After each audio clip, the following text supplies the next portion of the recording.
Okay, I think that did it. Now, you might not be able to see me yet, folks. Yeah, but I think you can hear me. Yeah, let me know if you can hear me. And then we'll get some picture going. Oh, and you can hear my fan whirring away in the background as well. Yes, hello, yes, they're getting confirmations from everybody. Yeah, well, in that case then, let us go to picture. Hey, how we doing? People in the chat trying to trick me saying they can't hear me. Okay, okay, who all we got? We got lots of folks in. Hi, everyone. As I always wind up saying at the start of these, it's been absolutely ages since I last did one of these, but the time just never seemed quite right. And as you may all know, well, some of you anyway, if you live chat, make sure I can see everything everyone is saying. So we had the Summer of Optimus Prime on the channel, and then I've just been on a little bit of a break lately. Just needed to clear my head, get focused up, work on some other personal projects and stuff. And we'll be back with Basics episodes next week. But it's been a good while. And some of you may simply not read the posts tab on the channel and may not know that I've been on a short break, or well, that's really all I've said, that I've been on a short break. But all being well, working on it right now. There should be a video next weekend. Then we'll get back nicely into the fortnightly, the bi-weekly schedule, leading us through October and November, and then Obscure Characters Month in December as usual. So I thought, to get us all warmed up for the return of the basics, it was time for another live stream. We're going to have a bit of a chat and a hangout. I'll tell you what's coming up. We got the four sponsored episodes that'll take us through September. What month is this? This is October. Yeah, that'll take us through October and November. We'll tell you what those are today. This evening we'll hang out for an hour. We can do questions or whatever. I think Super Chat is turned on. I don't even know anymore. Haven't been in the back end of live streams in over a year. I haven't done a live stream in over a year. And it was probably time. So let's see who's saying what in the chat. What do my eyes land on first? Cuddy Fox says, hope you'll do an update of the Dinobots. Yeah, I do need to do an update. That's what I find more and more. There's still plenty of subjects, characters, shows, ideas that I haven't done new episodes for yet. But more and more often I keep looking back at things. When I think, lately I've been thinking a bit more about compilation episodes and how they're good. You know, channels use compilation episodes whenever they have weeks off or take breaks. But I'm so reluctant to do compilation episodes because so many of my older episodes could stand updating, and I don't want to just put them back out in a compilation unupdated, as I think has probably been made evident by the one I did for Transformers 1 last year, where I updated Optimus and Megatron. So like, Dinobots was an example of one where I'm like, yeah, needs an update. Or there won't be a Halloween episode this year, guys. Sorry about that. It's just the way things have fallen. And I was thinking, well, I could do a compilation episode of all my previous Halloween episodes, and they're actually they mostly don't need any updates at all, except for the Terror Cons, which needs a huge update.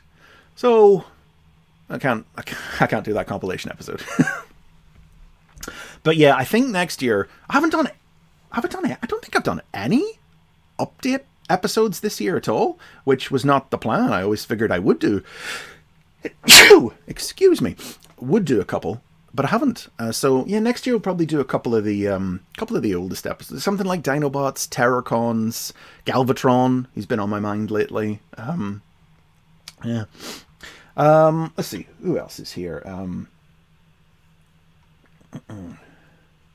Shockblast Prime, all-time listener, first-time talker. How do you get inspiration or a nice boost for doing a video? Sometimes it just strikes, you know. I keep a file of ideas of future subjects to do, and sometimes I'll be going through that, or sometimes, you know, when you're looking at a list of like leaked toys that stretches all the way to the end of next year, it helps to put a helps to lay out a timeline for you, or let you know what not to do. People would have been requesting Brawl, say, the Combaticon Brawl, who is definitely a character who could support his own episode. But I wasn't going to do him until they announced the new toy. But they've done that now, so yeah, we'll probably do Brawl next year or whatever. But I'm always thinking like that little bit further ahead than the very next one. The Optimus month was a bit of a whim, which spun off the back of the idea to do the Energon Axe episode. It was like, well, what if I do just a bunch more Optimus themed episodes? Yeah, there's no big, like, there is a, I am always looking quite far ahead, but there's no system, there's no trick to it, there's no, and as far as needing a boost, like working up the enthusiasm for a particular subject, sometimes you just gotta make yourself do it, because, as I've said it before, this is my job. Sometimes you gotta, you just gotta make yourself do it, or sometimes, you open up Patreon sponsored episodes and let someone else pick for you, and that takes a lot of the weight off. Yeah, there you go. DSR says, why not do an updated Terracons episode? I will get to it. Probably won't do it for Halloween, like next year, but that's definitely one I need to update. Because, yeah, we're 2 months out from, 2 years out from Rise of the Beasts now. Definitely safe to update that one now without too much trouble. Let's see. Will you add G.I. Joes into the mix? Asks Jayendra Singh. I did an episode about the Transformers crossovers with G.I. Joe already. I mean, we've had the Energon universe since then, but that's all really. So that's not an episode that needs any particularly huge updates yet until the fabled movie, if it ever happens, which I'm doubtful it ever will, if it ever gets made. But we'll leave it at that. Do I have a lineup in mind for Obscure Characters Month? Asks Zombie Fire. Yeah, I do. I'm not telling you what it is, though. Because I'm usually thinking about Obscure Characters Month a little bit all through the year, looking at what's happening in media or what new toys are coming out in a year, to see what new characters or what characters are receiving the spotlight that would be good candidates for it this year.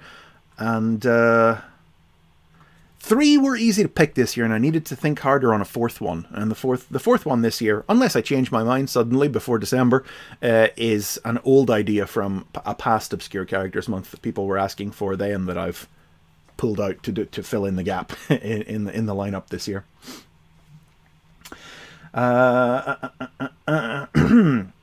Yeah, Jail Impactor.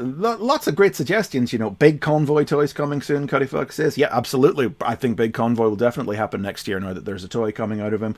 Impactor, yeah. Lugna, yeah. Techno Organics, yeah. These are all things that will definitely get done at some point. Am I planning on doing an episode on Skybound? Asks Alt F4. Not yet. Eventually, sure, but I don't like to do episodes. I mean, we're only air quotes 2 years into the universe, the continuity now, and there's really nothing to do with it in terms of like my videos yet, except sit and explain the plot to you for 5 to 10 minutes. There's no evolution to chart. There's no changing of hands of creators or directions or anything like that. I don't like to just do ones that describe the story of something and then that's it. I'm always looking for a through line, a narrative, a real world story to tell. Where the hell is Thunderwing? Dino Shout. I completely agree. And genuinely what the reason I haven't done Thunderwing yet is because I firmly believe that as soon as I do the episode, they'll announce the new toy. And the episode will immediately become outdated. I am just paranoid enough that I think that's what's going to happen. Yeah. I'd love a new Thunderwing toy. It's pretty ridiculous we don't have one at this point. And I would think with like some of the attention the Marvel Comics received in the last little while, like with the new Straxus toy or the Flame and Zaron figures, and the what's the other one with the Studio Series, like the alleged, we haven't seen it yet, but the alleged Marvel Soundwave that's coming next year, I think. Where is Thunderwing? Come on.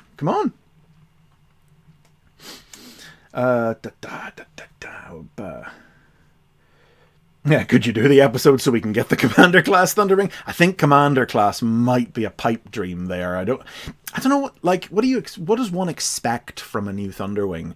They haven't done a new Pretender that's an actual in-shell Pretender, but I also don't feel like they would fully commit to just doing Stormbringer Thunderwing with the transforming super mode or anything like that. I think... But you also, like, you probably wouldn't want them to do, like, a full Marvel accurate Thunderwing either, since he's got the very plain white and green color scheme, which isn't really reflective of what the toy looked like. I think the perfect Thunderwing sits somewhere amidst all that. And I suppose in this era of extreme media accuracy, with the Generations toys and the Studio Series toys and everything, in an era where the designers aren't super interested in a reinvention or amalgamation of designs from different eras, I'm not sure what way those designers approach Thunderwing. And I'm not sure, maybe now is not the right time to do Thunderwing. We have to wait till the designers get a little looser with what they're doing. Yeah. But that's just a ponderance. Oh, thank you very much for the donation, Janderson. I say donation, the super chat. No question attached to that, though, so just thank you. Just thank you. Jake the Robo-Nerd asks, would you consider doing a basics on Retgar or the Junkians? Almost did. Almost did it next month. It was almost picked by a Patreon, but they went another way at the last second. So, again, one that'll definitely happen, but not just yet. Yeah, DSR updated basics on Starscream. Another one that's, definitely needs an update. Batmaninator asks, most underrated alien species in Transformers. Huh. You know, I probably would have said just recently, I probably would have said the Skuxoid, because I've always had a soft spot for that big weird freak. But he is thriving in IDW, sorry, I automatically say IDW, anything in the comics. He's thriving in Skybound right now, and I'm loving it. Who's the most underrated alien species after him? Huh. I mean, there are lots of obscure ones, but are any of them interesting? Battle beasts? Battle beasts, maybe. Beast formers. I miss Nebulans. Gosh, I'm coming up a bit empty on that one. I was soft spot for Slizardo as well. He got a little bit in Skybound, but not too much. I'd like to see a bit more of him. Work up his partnership with the Skuxoid, maybe. Yeah, Hannah asks, who is Thunderwing again? A perfectly normal question to ask, given how he has done basically nothing for the last 35 years. Thunderwing was a mega pretender from 1989, who was the Decepticon leader in the late stages of the original Marvel comic. And he got control of the Matrix in the big Matrix Quest storyline that happened there. One of those real, like guys like Nightbeat and Bludgeon, one of those real cult favorites from the dying days of the late stages of the Marvel comic, and he's the one, like, next to Nightbeat, guys who haven't like achieved like true super breakout popularity status, but who let's say who 20 years ago were much more popular in general than they are now, when Transformers was smaller and there was only the G1 cartoon, the Marvel comic, and Beast Wars, and these things were all considered to be of about the same weight and importance. You know, Thunderwing, Nightbeat, Bludgeon, these were popular, real cult favourite guys from those tail end days. And Nightbeat's obviously found a bit more love through More Than Meets the Eye, through the IDW comics. And Bludgeon is the one who's got the closest to breaking out into other stuff, even though it's still mostly comics and like a few little animated appearances and other places. Bludgeon's still the definition of like a cult fave, like, but he's one who's spread out a bit more. But Thunderwing really left behind. They did a new Thunderwing for, was it Universe or Generations? It was Universe, back around 2008, 9, 10, around then, 8 or 9, and that's it. That's like aside from his IDW stuff, that's all we've seen of him. Patrick Caddy asks, as someone else just did there, would you do a basics on the Energon Universe Daniel Warren Johnson run? I don't see how I could, honestly, right now. Yeah, it was it was a 2-year run, but it was very straightforward. It was it was good. I really enjoyed it. I was a fan of it, but I'm not sure what I could make an episode about that wouldn't just be explaining to you the plot of what happened in that comic for 10 minutes, and that's it. There's no big history to chart or anything like that. Some years down the line, when Skybound is some ways in, or maybe who knows how long Skybound will last. It's something we'll have to wait and see. It's when people ask me, "Oh, do an episode for Earthspark," or when Cyberverse was airing. Not Cyberverse, yes, Cyberverse, or when Cyberverse was airing, do an episode for Cyberverse. And well, we got to wait and see what the impact of these things is first before we can really talk about them in the context of what I do, in the context of my videos and what they mean for history and the evolution of the brand and what they contribute to the brand. We got to see what their lasting impacts are before. And also Earthspark isn't even over yet, so that's why I don't think I can do Energon Universe yet. But one day, sure, yeah, definitely. A Nazi Dragon asks, ever thought of writing your own TF series? No, I'm not really like a creative writer. I'm more of a technical writer, I guess, is maybe, if that's the term, a curative writer. I've written little bits and pieces, little things here and there, but I don't have the ideas to funnel into to form a whole series. I'm more interested in a series coming along and surprising me with something I didn't know I had, I didn't know I had, that I didn't know I wanted. That's when people ask me like, oh, what do you want to see in a Transformers series? And I say, I don't know. I'd like to see something I didn't know I wanted. I'd like to be surprised by something. I didn't know I wanted to see Optimus Prime turn into an oxen cart. But as soon as they showed it yesterday, I want that. I'm having that. Has everyone seen that? Let me see if I can pull this up quickly. Just in case people haven't seen this yet. How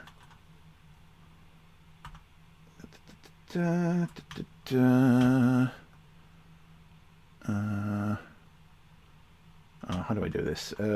Sorry, messing around with OBS here. The link, no, don't want that. Bear with me, everyone, till I just do this.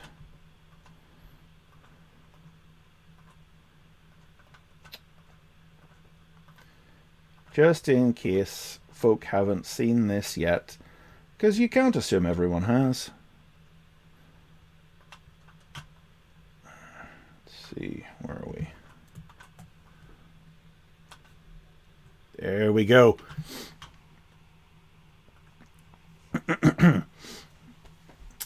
Yeah, did everyone see this? Yesterday just announced, it was the one big new thing that got announced at New York Comic Con, is the next installment for the Timelines series that they did them this year. They did the Hearts of Steel figures. So it's going to be this ongoing thing every year, 4 figures, Bumblebee, Optimus, Megatron, Starscream, reimagined in different forms, apparently different time periods.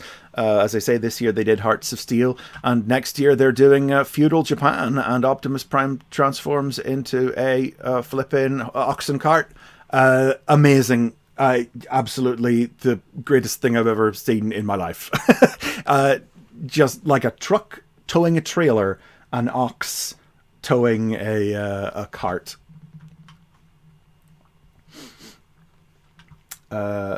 I just think that's great. I'm absolutely having it, and that's the sort of thing I talk about when I'm like, when I say, I want to be surprised. I want things I didn't know I wanted. So random, love it.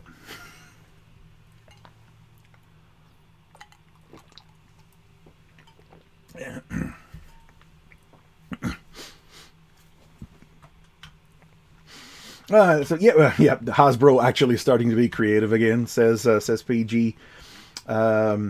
It's a spurt of creativity. Yeah, it's the kind of weird thing. It's a little weirder than usual, sure, but it's the sort of thing I feel like I feel like I haven't seen in a very long time, and that's why I was so excited for the alt mode vote that they did as well. The like I voted for, well, yeah, what I voted for won. I voted for Shockwave. Oh, no, actually, no, I'll tell a lie. I mean, I think I did vote for Grimlock in the first round because I was like, okay, Grimlock is literally always a dinosaur, so let's have Grimlock turn into something that's not a dinosaur. But when Shockwave won that, I was like, let's do Sea and let's do Creature, because that could be just some weird, freaky thing.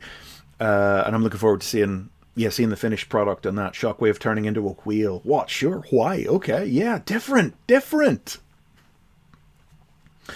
Batmaninator asks, what would you change about the original Beast Wars and why? I mean, I love Beast Wars. One of my favorite shows. I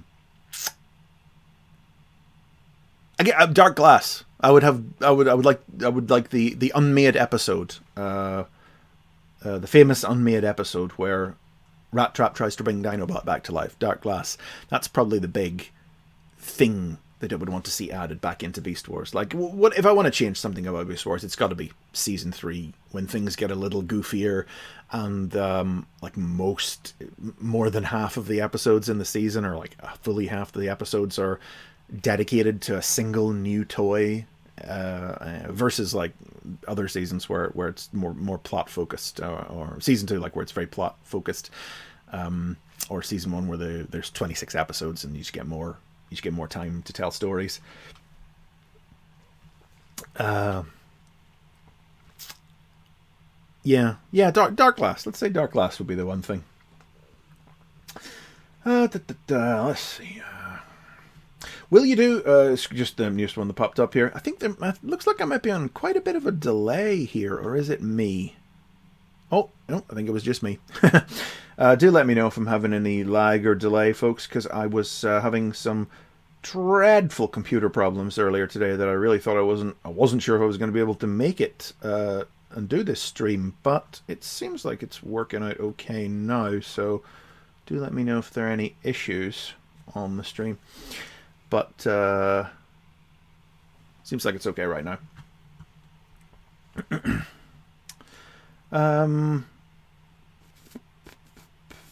Let's see here. So my eyes landed on Scrappy's asked, will you do a basic video on Nightbeat? And yeah, absolutely, one day. But he's another one where it feels like we are well overdue a new Nightbeat toy. And I'm sort of waiting them out, kind of like Thunderwing. We're overdue an accurate new Nightbeat toy. But speaking of Nightbeat and speaking of Thunderwing, let me show you the first of the Patreon sponsored episodes that's coming up, because it's relevant to all of those. This episode, which this will be next Saturday's episode, all being well, as I say, if the computer continues to work and I manage to keep on time. This episode is sponsored by CD Freedom, and it is something new. It's something quite different for the channel. It's something a kind of episode I've never done before. It's an episode about a real person, because it is going to be the basics on Simon Furman. Never done an episode about a real person before, so when it was suggested, I immediately went, ooh, I'm not sure. But then I thought about it for a little while, and I was like, there's a real story to chart here. And it's turned out to be like quite a long episode, too, by the usual standards. It's nearly 15 minutes long, but I sat and thought about it. I'm like, well, yeah, I mean, this is a man who has been with, except for a couple of years in the 90s, who's been with Transformers for nearly its entire history, nearly every year of its entire history, contributing something to it, except for a couple of years in the 90s, and there's a real story to follow there. So it's been something different. So it's been a little bit of a challenge for my usual writing approach. But I think it's come together quite well. I'll be editing it this week, and as I say, it will hopefully be out next week. And something different. And I hope everybody enjoys it. Yes, AFC Man UK, Simon Furman did write Target 2006, and a heck of a lot of other things too.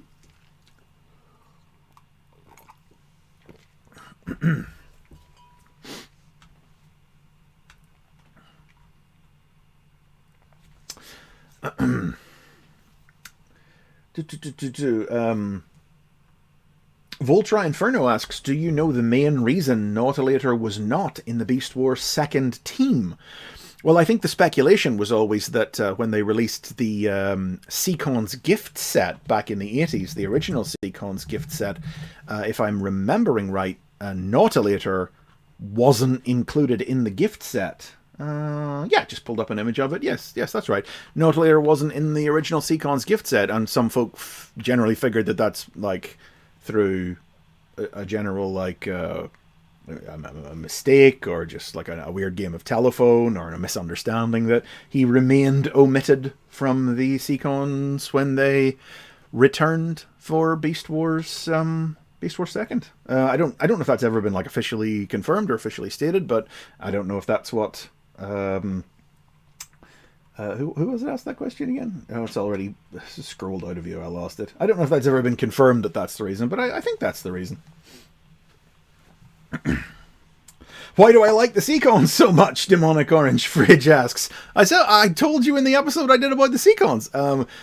They're the one combiner team I completed when I was a kid, and they were all freaky monsters and weird colors. They don't have a lot of personality between them. They're all just kind of mean dickheads, but yeah, what can I tell you? You know, you get attached to these guys as kids. You get attached to certain characters, toys as kids, and you just remain very fond of them as time goes on. I can't. Danielle, the Elemental Fighter, asks if I think Computron or Defensor will be the next combiners after Age of the Primes Bruticus. I don't know what to expect there. Like, logically, you'd assume Defensor because he's the one remaining Scramble City guy, but it's only the Protectobots, isn't it? Like, they're the other guys. Is anybody really desperate for Defensor? For any other reason than simply to complete a set of 4 and scratch that mental itch and just tick that box off on the mental checklist and have that? I mean, so that's probably why they'll do it, because that seems to be the mentality that drives a lot of the decisions that they're making at Hasbro lately. But I don't know. Oh, I'm missing. SRADPL asks, please do basics on Swerve and Tailgate. Again, yeah, definitely ones for the near future. Definitely could do one on Swerve, no problem at all. There are a surprising amount of Swerves. And Tailgate, yeah, also definitely could do it. Although I can't remember if it's on the leak list or if we're just assuming it because there's a new wind charger, but it's generally, we'll probably see a new Tailgate pretty soon. Can't remember if there's a new Swerve on the leak list, but we've just had Outback and Wheelie, and if Tailgate's there too, Swerve is like the one remaining 86 retool minibot that they haven't done yet, and we have a Gears for them to make a Swerve out of, so we'll just hold on. We'll just hold on and see if those get, and then we'll do Swerve and Tailgate episodes. Jeremiah what? Stop that. Hembry says it's been confirmed as a Transformers G.I. Joe movie. Yeah, you know what? They say a lot of things. Every Transformers movie of the last decade was said to be one thing at one point in its production and then wound up being a different thing by the time the film came out. So I will believe that it is a Transformers and G.I. Joe crossover movie when I am sitting in the cinema watching Optimus Prime talk to Snake Eyes. At that point, I will believe it. DJ asks, what's my least favourite of the franchise and why? Oh, let's not dwell on least favourites. It's probably Energon. I tend to look... The way I tend to look at these things is like, what am I going to watch or read again, and what am I unlikely to watch or read again outside of doing it for like work, to make a video, to write an article about, you know. And there's not a lot of stuff that I would never touch again. Like I don't see myself sitting down there like watch and enjoy Energon again. But like I also don't see myself sitting down to watch Rescue Bots Academy again. Rescue Bots, yes, Rescue Bots Academy. No, a perfectly cute and lovely little show for children under the age of 5. Nothing there that I can really say I'll ever make me sit down and read it again, you know. Wouldn't go out of my way to sit down and reread the Mike Costa IDW comics again. Can't imagine sitting down and rewatching the Prime Wars trilogy of cartoons for entertainment value. Stuff like that, you know. I mean, it's all pretty normal picks, pretty mid picks from my pretty cold takes as far as those picks go. I think you would all agree. Thank you very much for the super chat, Nudie Peasian. Batmaninator asks, what's your ideal modern alt mode for Soundwave? God, I don't know. You know, I've said this a million times with Soundwave. It's like there's no alt mode where the whole big guy who shoots little guys out idea works as well as it does in the form of a tape player and tapes. You know, you have to completely reinvent it as something else if you want to. You know, I like the idea of Soundwave as a stealth bomber or a communications truck. Those ideas work for Soundwave the character, but they have not found any way to thematically make the concept of the cassettes work with any of those modes in a way that sings like the original G1 tapes and tape player concept has. You know, say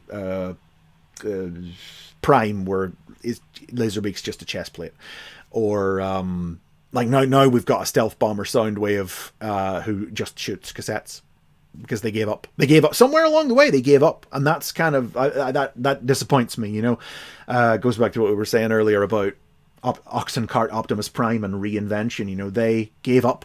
Now Soundwave just has to have rectangles come out of his chest because that's what Soundwave does, because that's what Transformers brand icon Soundwave does, rather than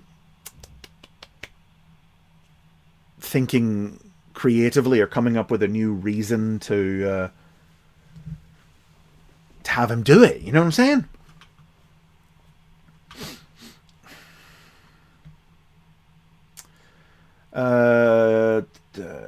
There was one I missed there. Sorry. Dave asks, with Time Stranger on my minds, am I involved in the new Digimon movie set? Not in any way. What Digimon movie set? The set 1, 2, and 3. Because I drafted the package copy for that. The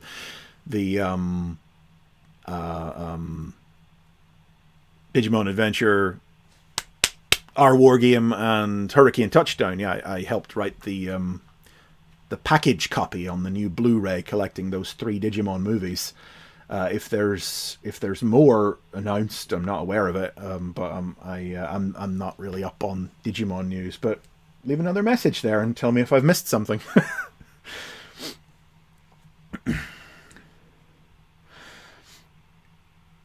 Let's see. The second set with Revenge of Diaboromon through Tamers. Have they announced a second Digimon movie set? Oh, they have. Oh, they announced it in August. I probably retweeted it and completely forgot about it. Well, yeah, then in that case, no point pretending. Yeah, I also helped draft the package copy on that one too. But that's the extent of my involvement.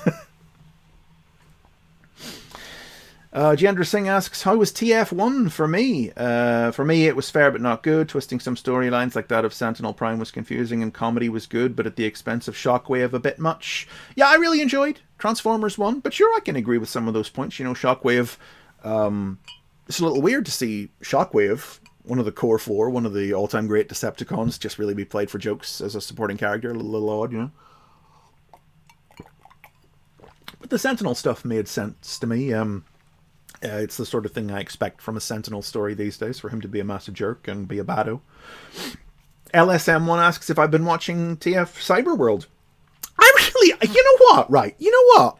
I don't know if it's because the bar was on the floor of the ocean when it came to expectations for a YouTube, a 5-minute YouTube cartoon. But I'm really enjoying Cyberworld. The dialogue is a little bit, well, that just happened for me at some points, but they're like it's funny. There's genuine human creativity has gone into the making of that cartoon. It's nicely animated, way beyond what I was expecting it to look like. It's colorful and lively and expressive. There's some flair to it. And sure, they're only little 5-minute episodes of Optimus and friends in Fortnite. But there's a real story. There's a mystery of some kind behind it, of how they all got here. There is a lot more to Cyberworld than I genuinely thought there was going to be. And as I say, I'll freely concede that it may simply be because the bar was on the floor when it was announced. Coming on the heels of, what was it? I've already forgotten what they were called. Transformers 1 New Adventures, when they did a big press release for their new YouTube series, and it was a load of crap 30-second stop motion shorts. I'm really enjoying Cyberworld. I haven't missed an episode yet, and I would encourage people to check it out. You know, I've been enjoying it. It'll not be for everybody, but yeah. Cuddy Fox says, I've been watching Wild King. I'd watch Wild King if somebody would subtitle it regularly. I don't think it's been. I think there's only been one or two episodes properly subtitled. I'm keeping an eye on it. But I'm not watching it with like auto-generated AI translated subtitles on YouTube. Don't trust those. And I'm not going to watch it when I can't understand the dialogue. So once an enterprising fan gets that sorted out for me to watch it properly, yeah, I'm down for it. I'll check it out. I think Wild King, or rather, I think Cyberworld. The look of Cyberworld is more entertaining to my eyes. Wild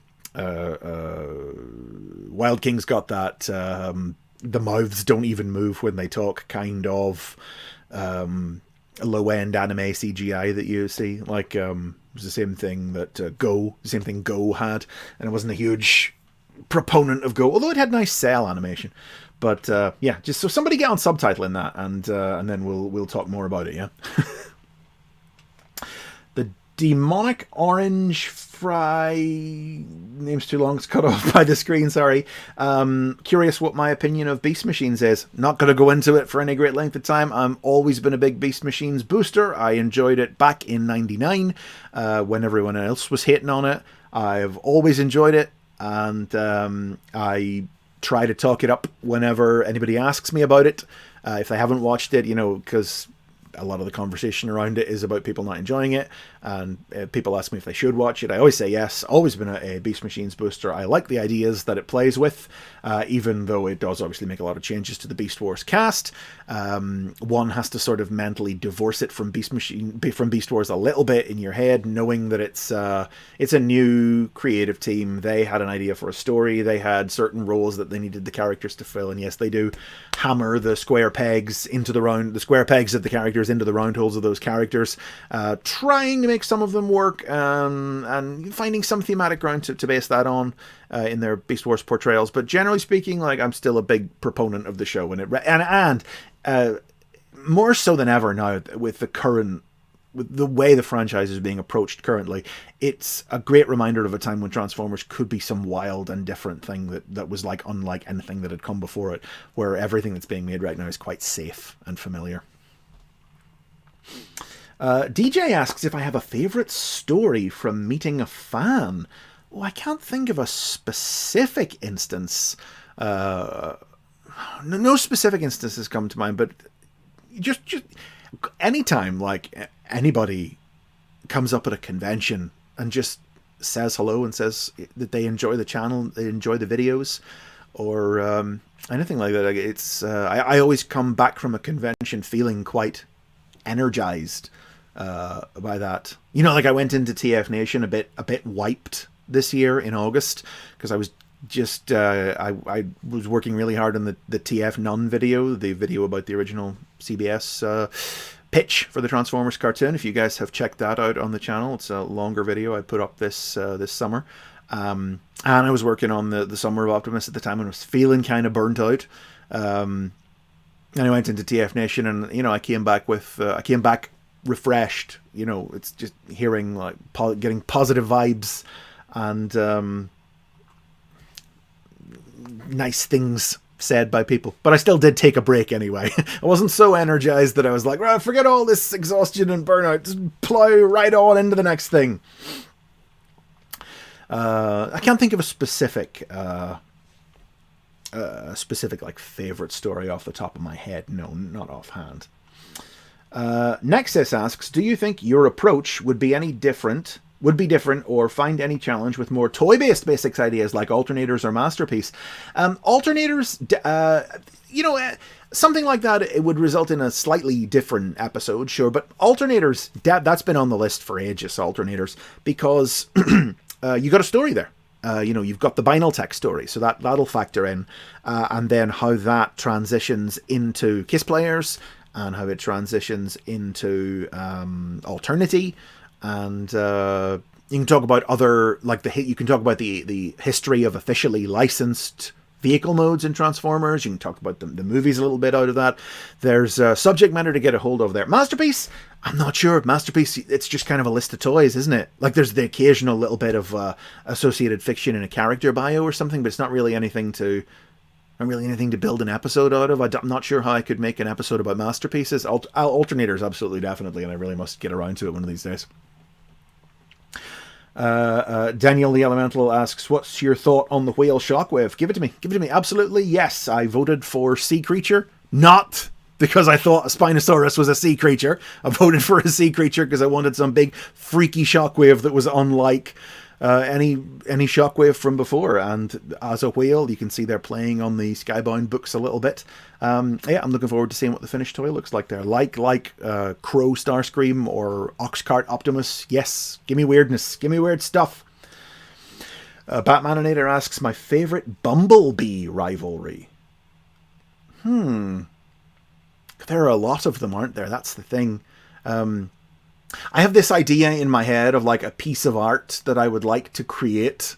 If I could only ever get, it's the sort of thing one should do when one is on a break and yet one does not, that I should, a piece of art. I don't know if you guys know from DC Comics, the Superman Revenge Squad, but it's a piece of imagery where a bunch of supervillains each take a knife and stab it down into a table with the Superman S on it.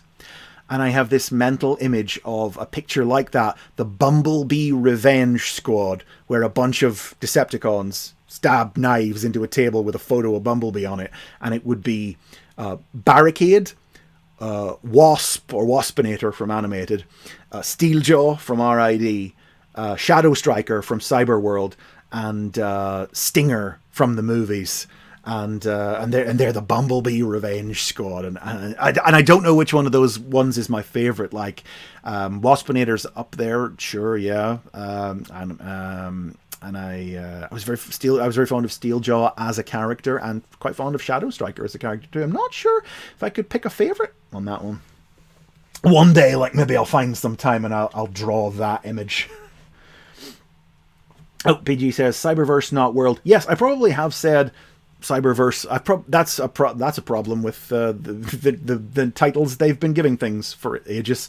Yeah, I probably have said Cyberworld or Cyberverse, the wrong one, several times, even just in the last 10 minutes. Most of you have been good enough not to call me out on it.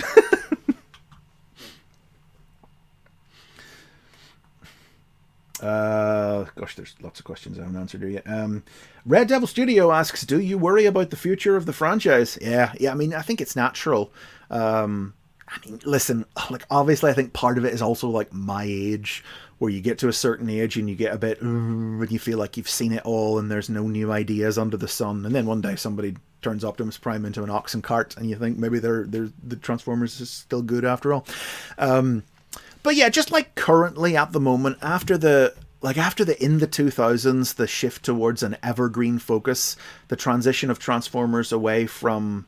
I've said this in various places, but I'm not sure if I've said it in anywhere that it's gone online or in discussion. But, like, okay, guys, everybody come in close. I'm going to tell you something here now. This is the way I look at it. For most of my life, for most of its existence, Transformers has been a toy line supported by associated media. And in the 2010s, somewhere along the way, can't really put a finger on exactly when, but Transformers transitioned from being a toy line supported by associated media to being a brand of which a toy line is just one expression of. And now we get protein powder and perfumes and an emphasis on marketing to adult collectors, and not even toy collectors, on adult marketing, on capturing that market share. In the same way that it's happened with Star Wars and any number of other franchises of that age, well, a long time ago, they've transitioned Transformers into that, and a franchise that, where one of the greatest strengths has for a long time been its ability to be reinvented, to be adapted, to be recreated and reimagined. It does feel a bit creatively stagnant at the moment. For as good as the Skybound comics have been, say, I've really enjoyed them. Not everybody agrees, but I've enjoyed them. It's just G1 through an epic cinematic Hollywood blockbuster filter. I look at something like Earthspark, and I'm like, that's like you can see the two halves battling it out there, where it's got to be evergreen. It's got to be Megatron and Prime and Bumblebee and Starscream. But the people making the cartoon were like, well, it's going to be about a set of 5 brand new characters who are going to even have brand new names that have never been Hasbro trademark Transformer names before. And we're going to tell the story. We're going to tell the story from their perspective and find ways to dance between the raindrops of the evergreen, the aligned remit. And I don't know at what point we break out of this, but it feels like we have to, if the future's gonna turn, if the franchise is gonna be something more than just like a dead end nostalgia market for 30 and 40-year-olds for the next little while. I don't know, but I'm part of the problem. The thing is, I say all that, but some of the toys they're making right now are some of the best flipping figures that have come out in years. I resisted the urge to buy the Studio Series Constructicons for months. For 6 months, I was like, I have the Combiner Wars, guys. I don't need these. As soon as all 6 of them were out, something inside me broke. I ordered all of them in one day. I assembled him over the course of a week, and he's flipping brilliant. So I'm part of the problem, Anyway.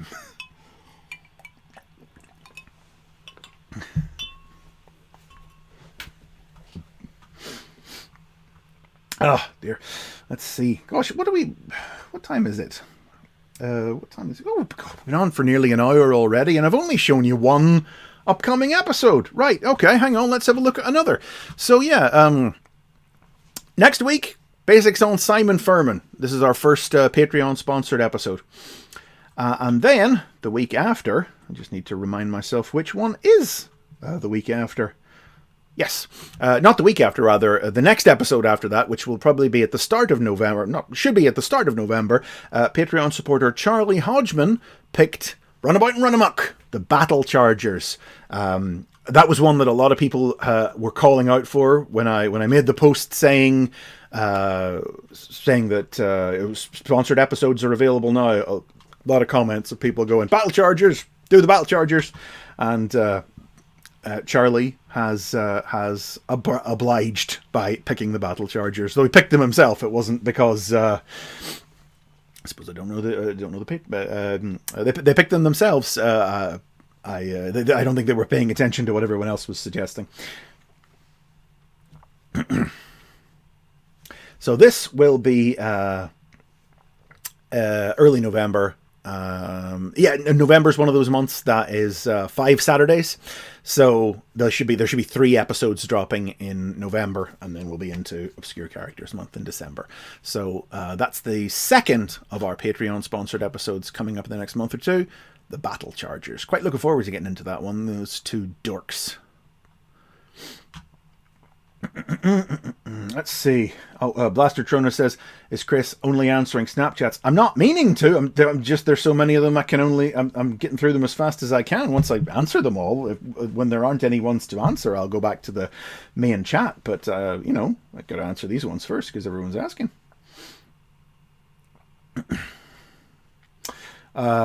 To wit, I still got a bunch I haven't answered here yet.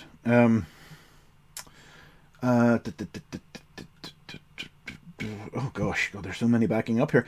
Danielle the Elemental asks, what do you think is the worst syndrome in Transformers toys? Clear, gold, or yellowing white?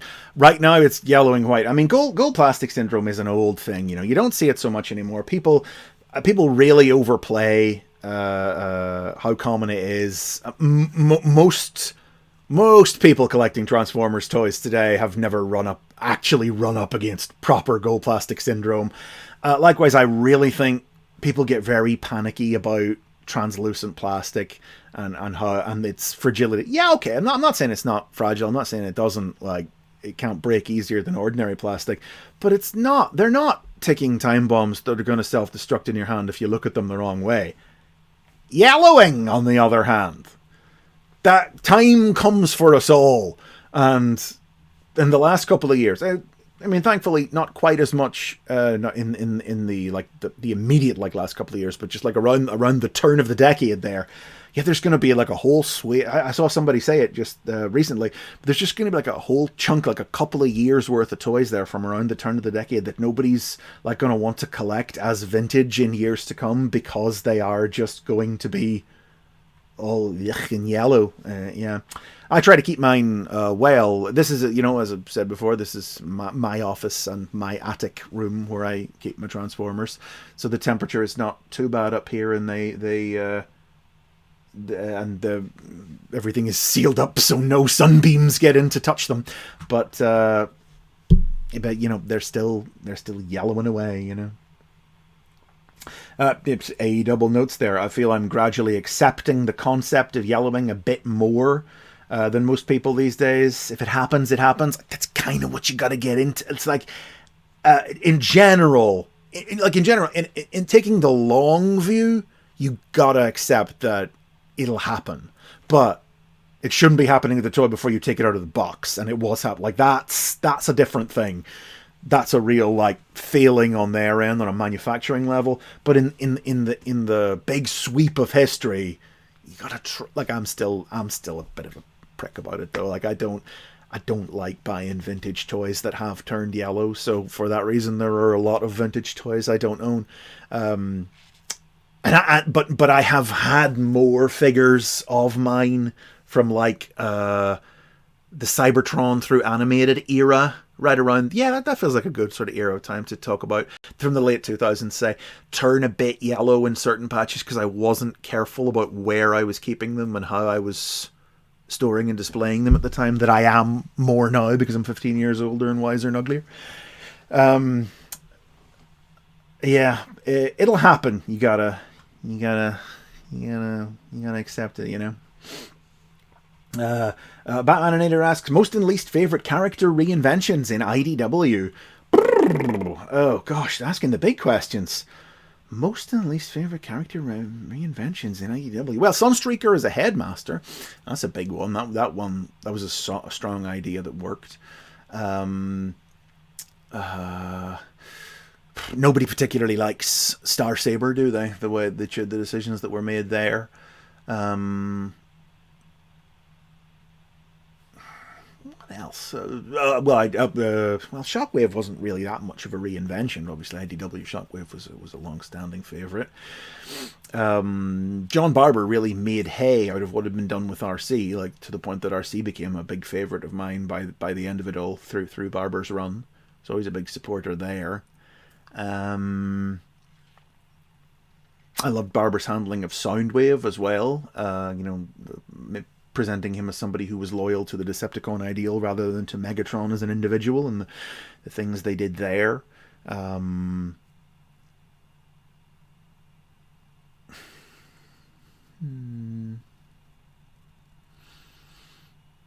Yeah, it's Rat Trap being... A lot of modern reinventions of Rat Trap lean a bit more on the dirty rat side of things, lean on the immoral side of the character than the scoundrel with a heart of gold type of thing that Beast Wars had going on, and I prefer a little bit more about that, there's a few, Oh, well, Guzzy Hero loves IDW Star Saber, so there's always an exception, isn't there? Gosh, these are backing up.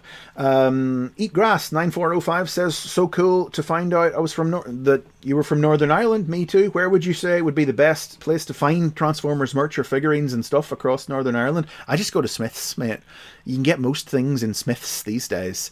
I pre-order some stuff with like in-demand toys online, but more and more lately, you'll get it a couple of pound cheaper maybe from in-demand, but more and more lately, if I feel like I can't be, like I haven't pounced to pre-order Studio Series Windcharger and Thundercracker, for instance. I want them, I'll get them, but I haven't. It becomes. It's something that's started in the UK of late, where pre-orders sell out a lot faster in the last year or two than they used to. There used to be more stock going around in the UK. Pre-orders sell out faster than they used to. And I'm like, you know what? I'm not stressed. Like Megatron. I just walked down to Smith's and bought him, mate. Everybody was panicking about, the pre-orders sold out instantly with In Demand or with Kapow or on Pulse or whatever. And I'm like, that's a 55 quid leader. I'm going to be able to walk down to Smith's and buy that. And I did, and there he is. No, Prime. Yeah, he's a commander. My Smiths doesn't stock commanders on shelf, so I had more trouble getting him when I didn't pre-order him originally. But yeah, Smiths is just where I go for figures and stuff, yeah.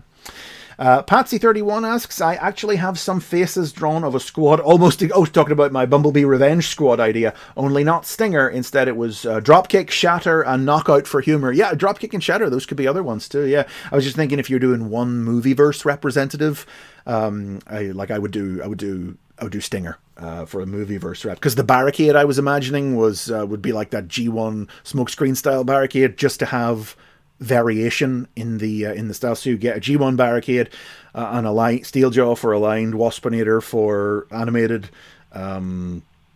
Shadow Striker for Cyberverse, and then Stinger for the movies. So you'd have like cross continuity representation. But I'm a dork, so I think about that sort of thing. Chris Chutabit asks, is there a series you'd like to see continued? I keep thinking of a G1 revival that branches into its own timeline after a Target 2006 adaptation. I'm mostly I'm content to leave the past in the past. The one thing is it would have been nice if we could have got Transformers Animated Season 4, because they had a whole plan for it. There were active questions and plot points in play in Animated that didn't get resolved. So it would have been nice if we could have had that one more series to finish that. But then if that finished it, I would have been fine. I wouldn't be clamoring for Season 5. Generally, personally, I'm happy to leave the past in the past. There's not a lot of stuff I would point at and say I want to continue. When people say, I want to see Prime continued.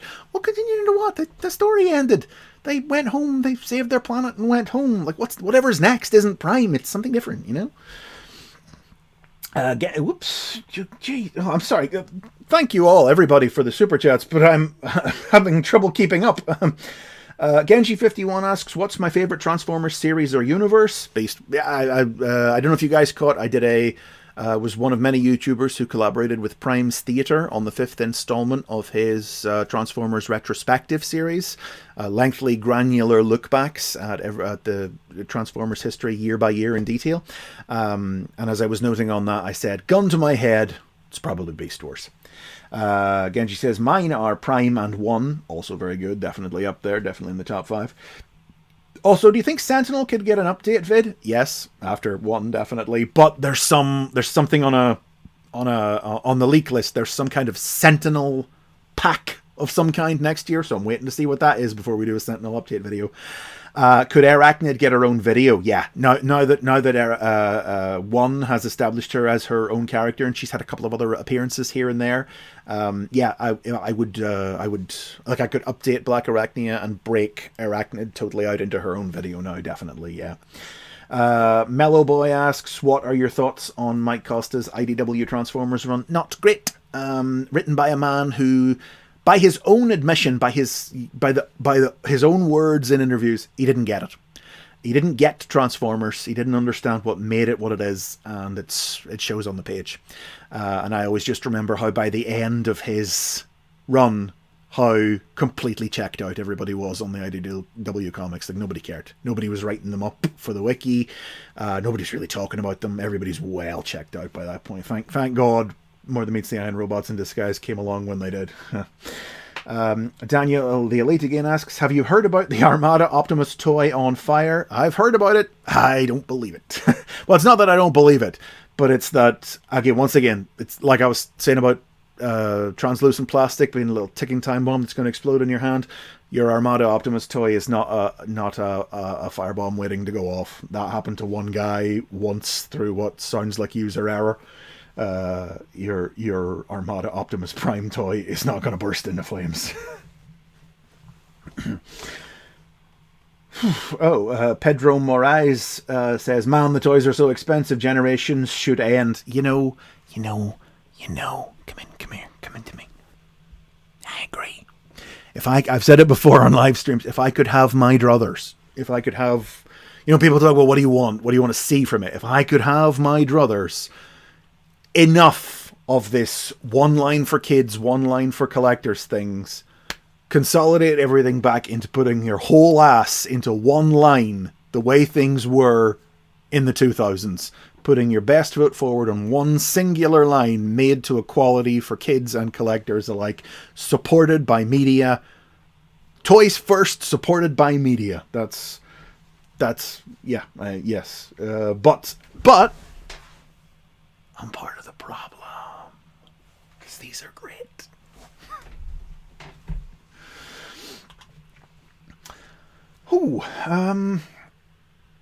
Nearly caught up now. Seth Lowry asks, love the channel. What are your thoughts on Skybound? Personally, I love that minor characters like Trailbreaker and Beachcomber are getting some attention. Is there a character I want to see? I particularly like the use of Beachcomber in Skybound too, yeah. Yes, I've enjoyed Skybound. I felt like it started to lose me a little in the third arc, which was just Starscream's brigade warmed up and spread over 6 episodes, and he's got a hiss tank for legs. It was very Dreamwave. It was peak Dreamwave energy. Whoa, combiners smashing up cities, and not a lot else. And I felt like, because in those first 12 issues, I could see real themes about family and fathers and war and the cost of war and what it does to you and how it harms people and relationships. And I did feel like those themes just got lost under all the combiners crashing against one another in the third act. But the fourth act pulled it back around for me. But it did start to lose me a little in the third act, I will say that. But yeah, generally speaking, I've still really enjoyed this. And Void Rivals is good too. I'm really enjoying Void Rivals. And I'm enjoying how Kirkman is playing in that season 3 space that so many people aren't interested in playing in. He's swan diving into it with the Skuxoid and stuff like that. Yeah, which makes me very interested to see what he's going to do. Like, I loved Johnson's stuff, but it was just, very classically G1 reinvented through, as I say, through a cinematic, through a Hollywood lens. And I'm interested to see what somebody who's interested in a different part of it, like Kirkman is. I'm going to see what he does with. But I haven't read number 25 yet, so no spoilers in the chat. Meant to get to the comic shop yesterday, but I was late and it closed before I could get there, so I haven't got it yet. So no spoilers. I haven't seen number 25 yet. Is there a character I want to see? Surprise me. Again, I say it again. Surprise me. throw somebody in there that I didn't know I wanted to see the Skukzoid again in a comic, and that's one of the things I'm enjoying the most about the whole Skybound run. So surprise me.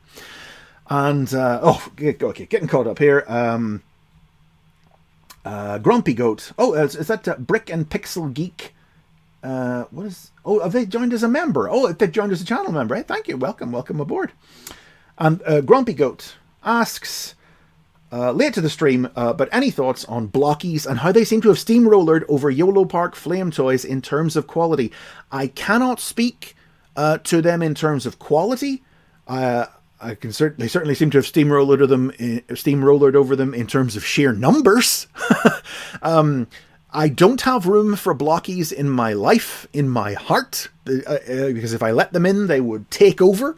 But I've handled a few. I've got one or two. None in arm's reach. Otherwise, I'd pull them in. But they're nice little things. They do speak a little bit, though, towards what I was saying earlier about Transformers being a brand with merch versus being how it used to be a toy line supported by merch. Whereas these are, there are so many of these Asian market Transformers model kits, figurines, buildables, collectibles out now. I can't keep them all straight. You got your YOLO Parks, you got your Flame Toys, you got your Oddlies, you got your blockies, and you got 5 different types of blockies. You got your regular ones, you got your bigger ones, you got your much bigger ones, you got your idly widdly ones. I can't keep them all straight. There's too many. There are too many. Please eliminate 3. Okay, that is all the super chats caught up on, folks. Sean Mazdaterion asks how I feel about Lego Transformers. I felt better about them when there was only one, but I tend to have that react like you do a Lego Optimus Prime, and it's the one special Lego Transformer you've done, and then it can be a single standalone lovely project done that stands on own. Then they start making more, and then it just becomes the next set of something that'll never be complete. It was like Missing Link. You know, they made Missing Link Prime, and I was like, what a brilliant excuse me, too much chat.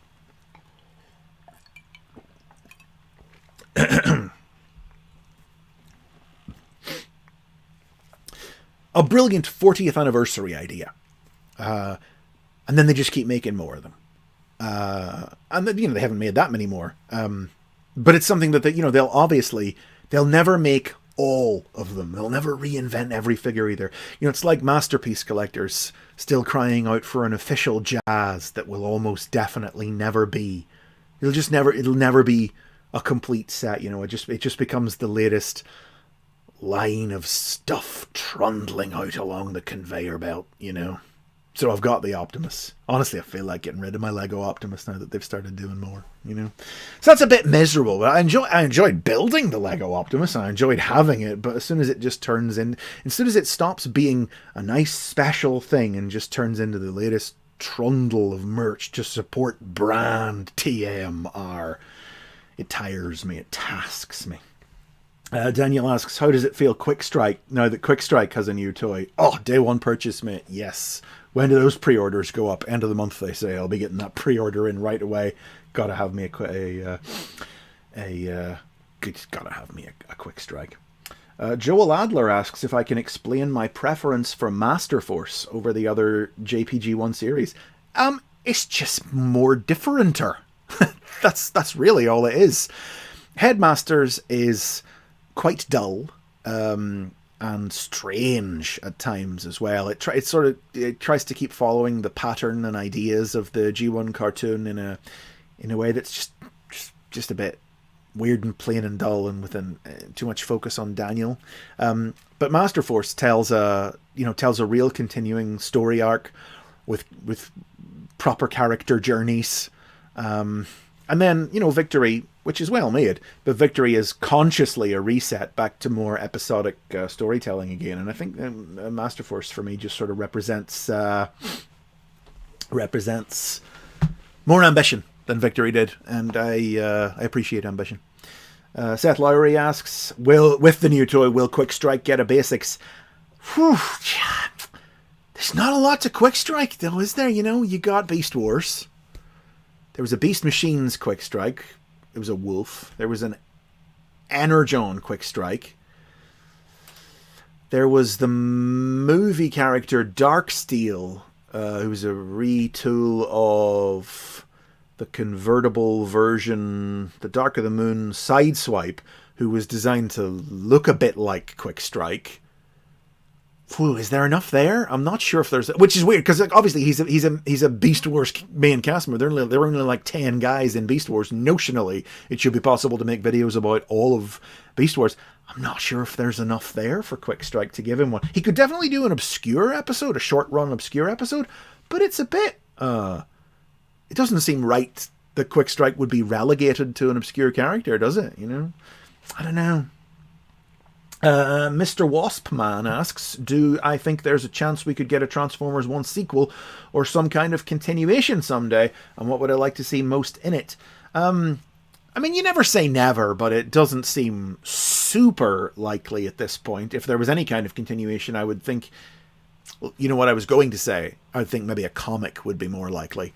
But that's not the sort of thing. If it was IDW, if IDW were still in charge, you could maybe imagine a Transformers 1 comic coming from them. But that's not the sort of focus and interest that Skybound have right now. I mean, as to what I'd like to see in it, I think the direction for a trilogy of prequels is pretty clear there. The second one is where the Quintessons come back and Megatron and Optimus have to team up to stop them, and it's further emphasizing the tragedy of the shattering of their brotherhood. And then the third one is the Exodus, the leaving of Cyber. It's the story of the end of the war and the leaving of Cybertron. It just seems like it's pretty clear, but like I don't mind that there's not a sequel, because what I like about one is that it is self-contained.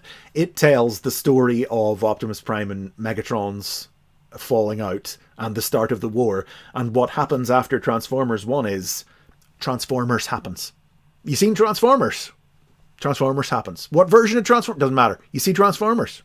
That's what happens next. It works. It's not hanging open, like desperately needing a second part to continue its story, because its purpose is to serve as a prequel to the evergreen aligned brand share concept that is Transformers, and succeeds at that in that regard, you know. So I'm not, you know, clawing at the walls needing a sequel because I feel like the story hasn't finished being told, you know.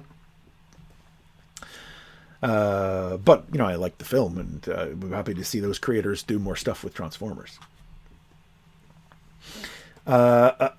CD Freedom asks, are there any updated videos I want to do? Yeah, plenty. I just haven't got around to them yet. Definitely need to update. Speaking of Transformers 1, definitely need to update the Quintessons. If only Void Rivals wasn't about to start running a story arc called The Quintesson War, I would have done it already, but we've got to wait and see how that plays out. Definitely got to do the Quintessons, got to do Starscream, got to do Dinobots, got to do Grimlock, got to do Galvatron, Starscream, not Starscream, I'm going to say Skywarp. Thundercracker might not be old enough to justify it yet. I can't remember how old Thundercracker is. Those are off the top of my head, but I'm sure that there are others. There'll be other ones that have only like little things that could be added to them. Those feel like the big ones because they're coming right off the top of my head. But I'm sure there are probably others too. And we'll see how many of them I get through. We'll see how many of them I get through next year. I don't like to do a big bunch of updates all at once. I don't know if viewers mind, because the updates seem to do fine in the numbers. But I feel like I don't just want to serve you guys up updates, you know, where a lot of the script, like the older the episode, the greater the chance that I'll fully rewrite the video. But the more recent the episode, the less chance that I'll feel like it needs it, because I'll have found the voice of the show more as it's gone along, and there won't be as much will need to be changed. I don't just want to serve you guys up updates, even though you enjoy them. So it's finding the balance, you know. Nick says basics on Onyx Prime. Do you know, I really thought I would have had that one done this year before the end of the year, but then I took a break and it hasn't happened. So yeah, definitely look for Onyx next year. I would say that's almost a certainty, unless they suddenly announce something new. I don't know where one would expect to see the 13 appear next. They don't seem like something Skybound is going to play with. I don't imagine they'll pop up in Cyber World. There are still some Earthspark episodes left to come, so you never know. I feel like Primehood hangs over that show in a way that maybe there's a full stop needs to be put at the end of it there yet, so we'll see. Crownified says, Chris isn't Hasbro, he won't want to redo the same characters over and over.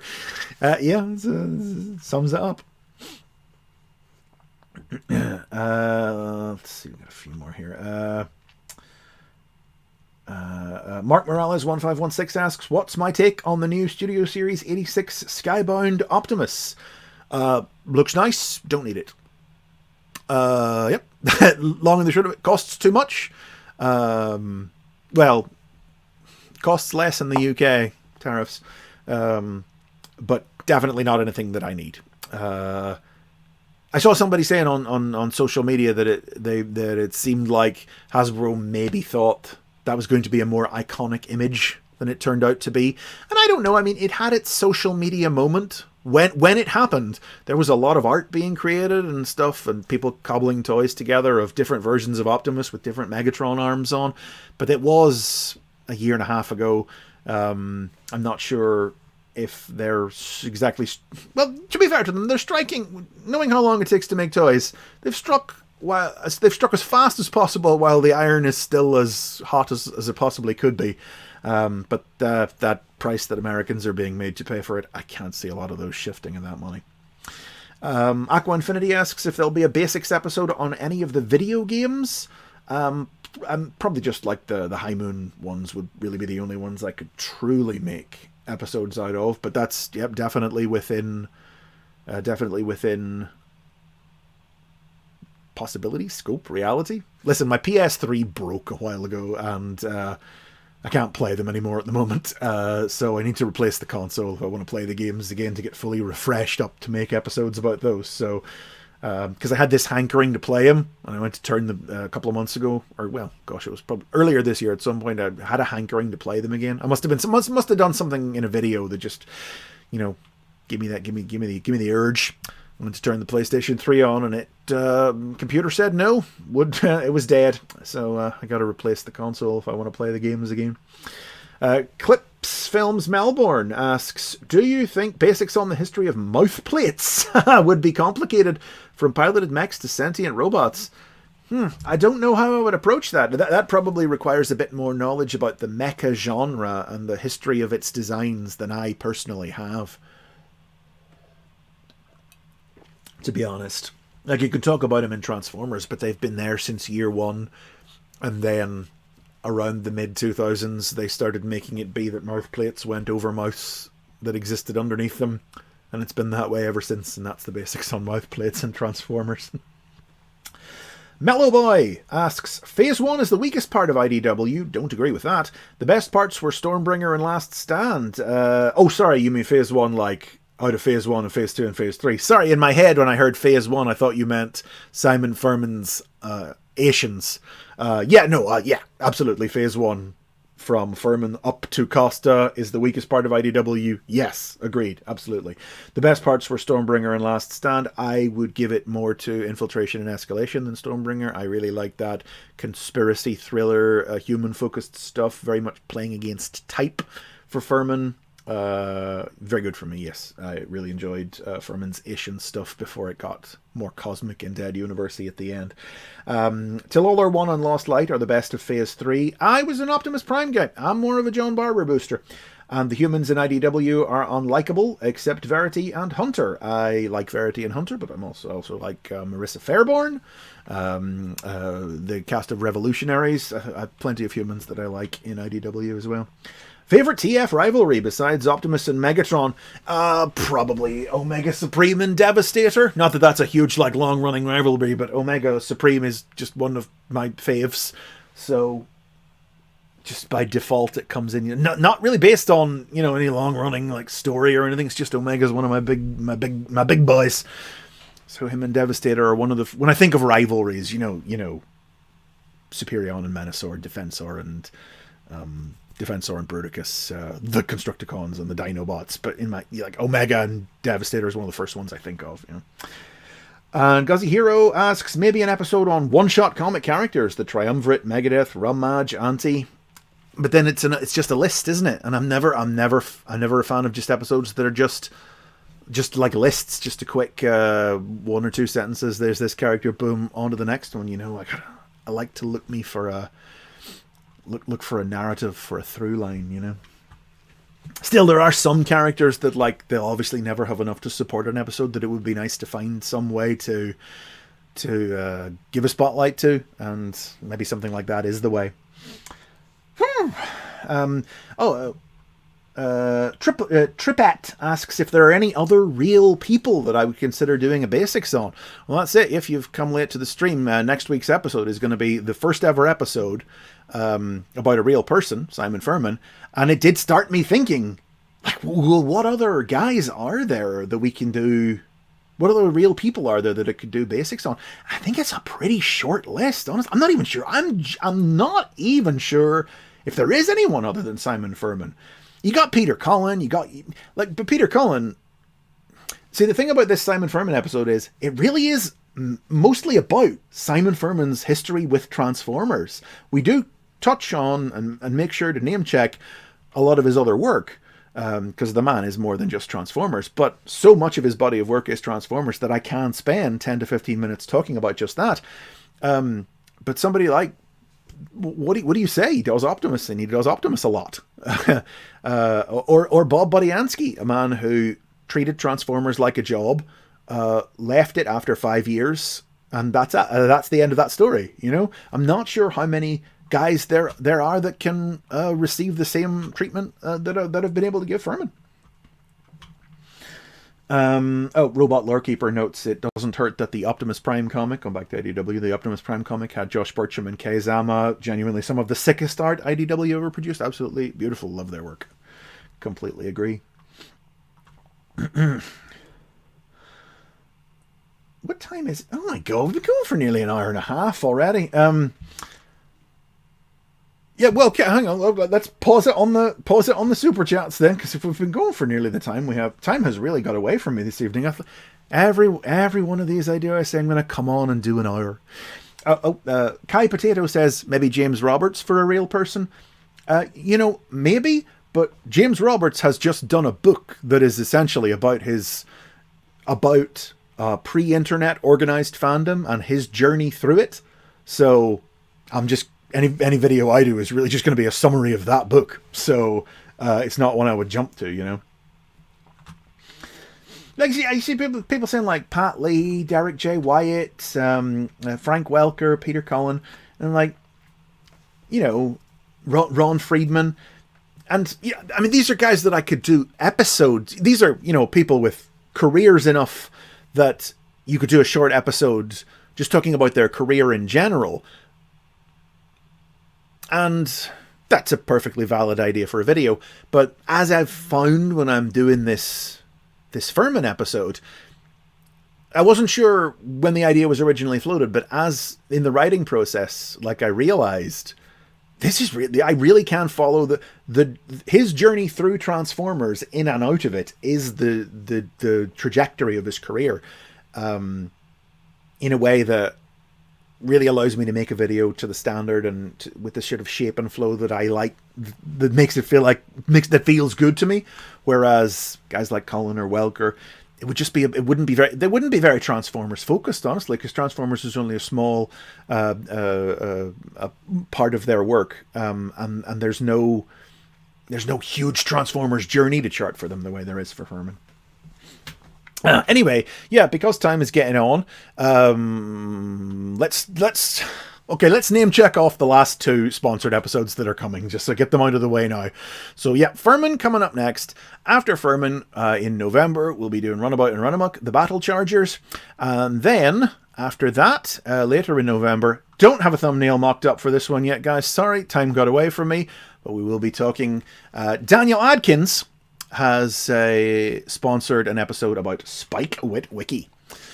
This is one I've been meaning to make for an awfully long time. Daniel's point was they were surprised I haven't made it yet. Surprised that I hadn't made it yet.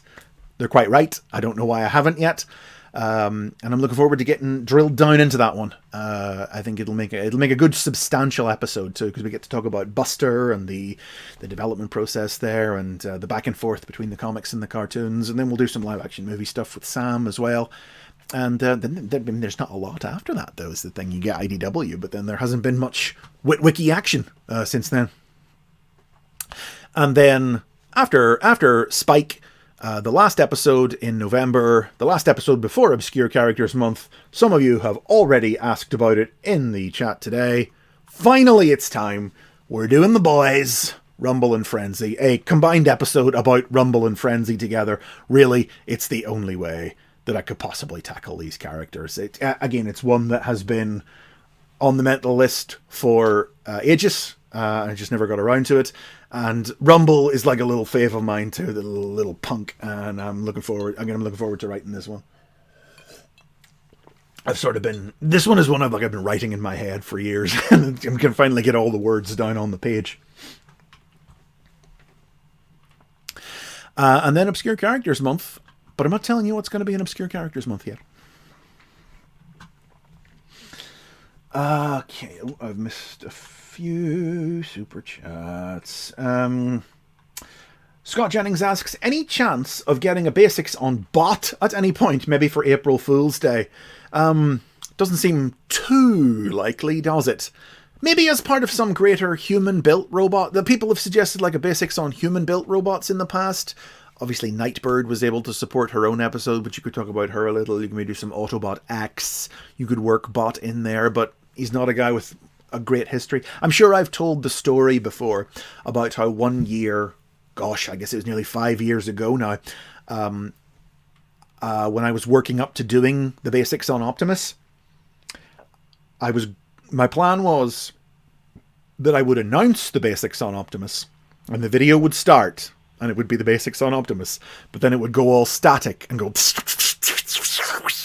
and then it would turn into Kremzeek would come jumping in, and it would turn into the basics on Kremzeek, and that would be the episode for April Fool's Day. And I thought and then the very next episode would be the basics on Optimus.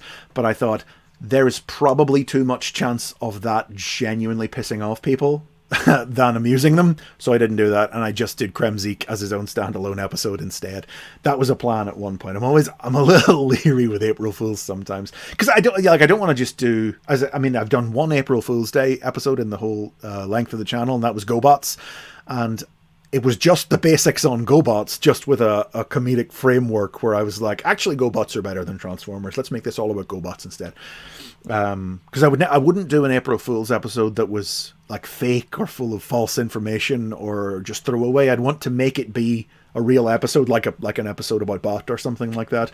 But I've never hit on a really good one since. Like Rock Lords, which I did last year, was almost April Fool's-y, but it was like, I didn't really have an April Fool's in for it, a reason for it to do it. It just wasn't Transformers, so I was going to do something. So it didn't become one. Okay, let's see.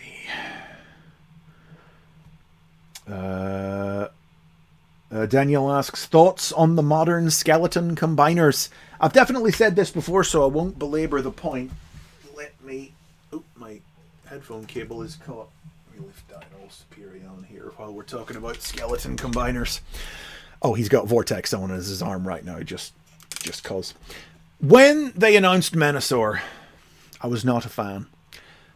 But as they showed off, well, because, it loses the scramble feature that was the point of these characters originally. I would always be the sort of person who would prioritize the preservation of an iconic gimmick over giving them ankles that go sideways, over articulation and what have you. But in the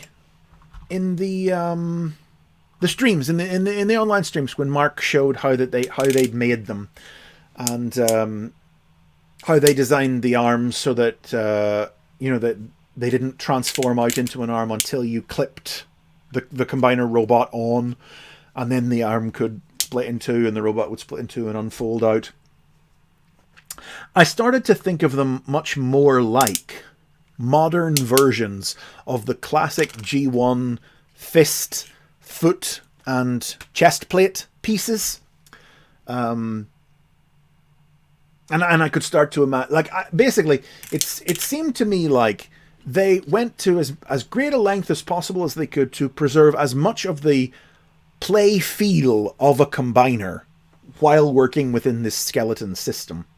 And if it was me, and I'm just me, if it was me, I wouldn't advertise on the back of Superion and Silverbolt's boxes that you can form a skeleton Silverbolt without the other aerial bots. I feel like actively playing up the fact that you're buying an incomplete combiner. You know, I randomly saw a video, a stop motion video or a fast motion video of somebody transforming Superion on some social media, and I'm not getting at this person in any way because I don't remember who they were, but I just saw somebody do it. And the way they did it was they built up the skeleton first. You know, they put Silverbolt in there and they built up the skeleton, and then they plugged the aerial bots onto the completed skeleton. And I'm like, you're not... I'm sorry for what I'm about to say. And I watched that and I was like, you're not playing with your toys right. You don't put the arm on the giant robot first and then attach the robot to it. You put the robot on the arm piece, transform the arm, and then have it fly in super robot anime combination style and link up to the completed robot. You're not doing it right to get the most out of it, in my mindset, because that's how as soon as I really saw how the combiner pieces worked, I stopped thinking of them as frames or skeletons and just started thinking of them as big overblown versions of the classic G1 fist and feet pieces. And like in the G1 toy instructions where they told you to put the fist and foot on first and then assemble the big robot once you'd built the separate limbs, that to me still preserves the essence of the combiner play pattern, but I don't think they advertise it that way. And it's just you gotta play with your toys right. But as I say, it wouldn't be my choice. They've done very well with Devastator. Like, there's still a lot of the Combiner Wars toys in those guys, design-wise. And I do wish that the one big extra piece of kibble, Devastator's crotch and thighs, it turns into a trailer that Longhole can tow. That's nice, but it doesn't do anything when the Constructicons are in their individual bot modes. I wish that it turned into a turret or a base or something the way that Menosaurs and Superions do. It really is just a piece you have to leave aside, and that's the wrong choice for me as far as like modern Transformers toys and parts integration goes. There should never be a piece that you just have to leave aside. We left that behind in the 90s when Beast Wars happens, and when Beast Wars figured out the importance of having to figure out where all the pieces went on the toy. We left that behind. Don't bring it back in the name of having extra posable hips. But I've always said that.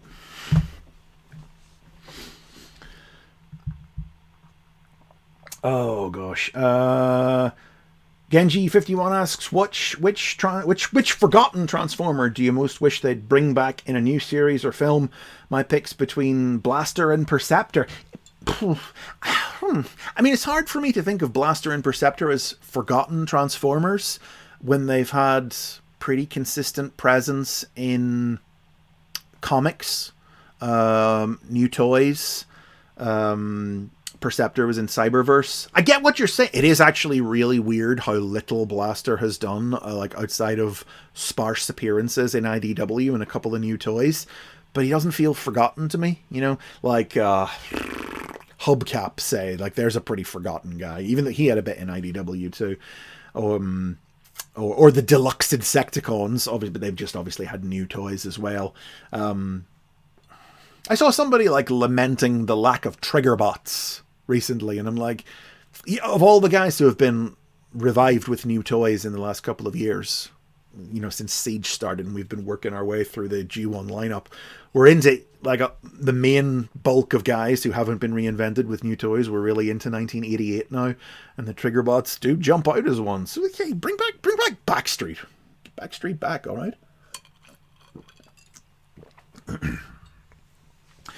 Mellow Boy says, between Bayverse and Costa's IDW run, which is worse? I'd say Bayverse. I'd probably give it to Costa's IDW run, honestly, because that was an ongoing monthly trudge for 2 years, whereas the Bay films are just 2 hours in the cinema every couple of years. It's, as far as time sink goes, I spent more time being miserable reading Costa's comics than I ever did in the cinema, not enjoying those films, because there's still plenty in the Bayverse films that I enjoyed as well.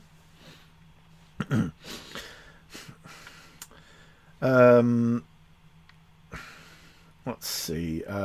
Step Hen says, I would love Thundercracker to be in TF6 despite his appearance in the Bayverse comic tie-ins based on how he is in IDW Skybound and Armada Starscream as a former bad guy turned good guy. I was quite pleased with how Skybound I very much doubt that Johnson was in any way picking up any kind of baton from IDW.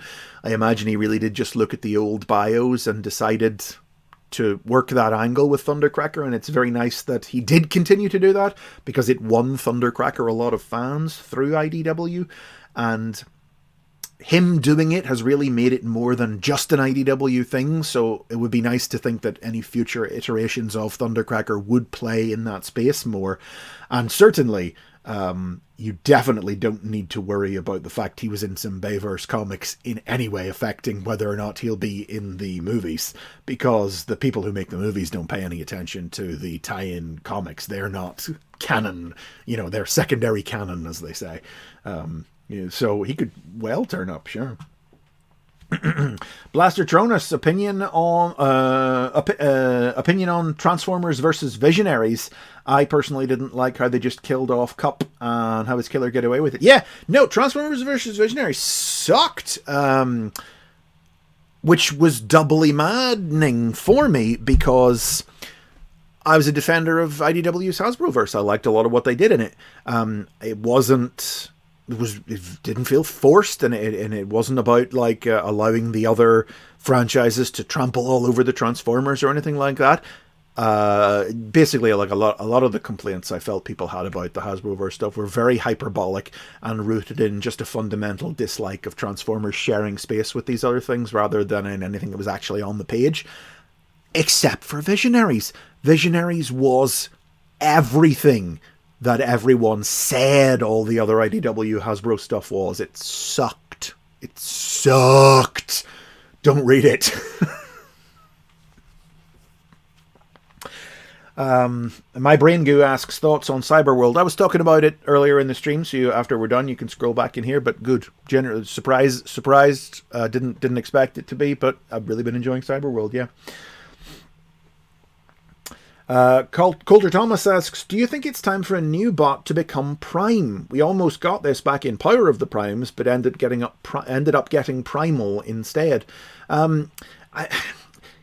Yes, but it's hard to ever imagine it happen. It's hard to imagine what form a Transformer story has to take in order for it to happen anymore.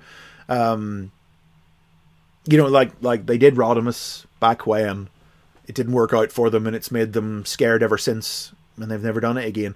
There is no big singular ongoing Transformer storyline for Optimus Prime to step down and hand leadership over to somebody else again. Like the closest we got was Bumblebee becoming leader in the Aligned continuity in RID, but he didn't get the Matrix or become Prime or anything. It's just hard to imagine the franchise where it is now that happening in it. And even if it did, I don't know what form the story would take. But so much of the franchise is about preserving marketable brand icons that they'll never get rid of Optimus Prime. And that's just the long and the short of it. AEW says if we had a revolving cast of characters every year, we'd have new characters on a nearly annual basis, a la Tokusatsu. Yeah, but it doesn't happen anymore, and it hasn't been happening for a very, very long time. Transformers Rocks asks, when's Jetstorm getting a video? Eventually. I think he might have been I can't remember, but I feel like somebody might have suggested him for the sponsored round this time and it didn't happen.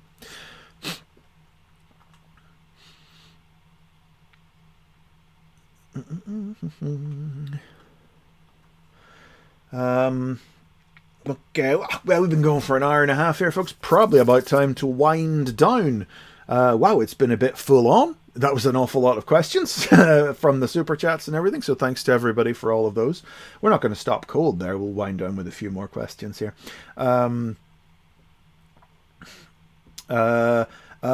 Martini asks, hello, I'm from the Rise of Unicron production. Have you by chance heard of us? Rise of Unicron. Is that the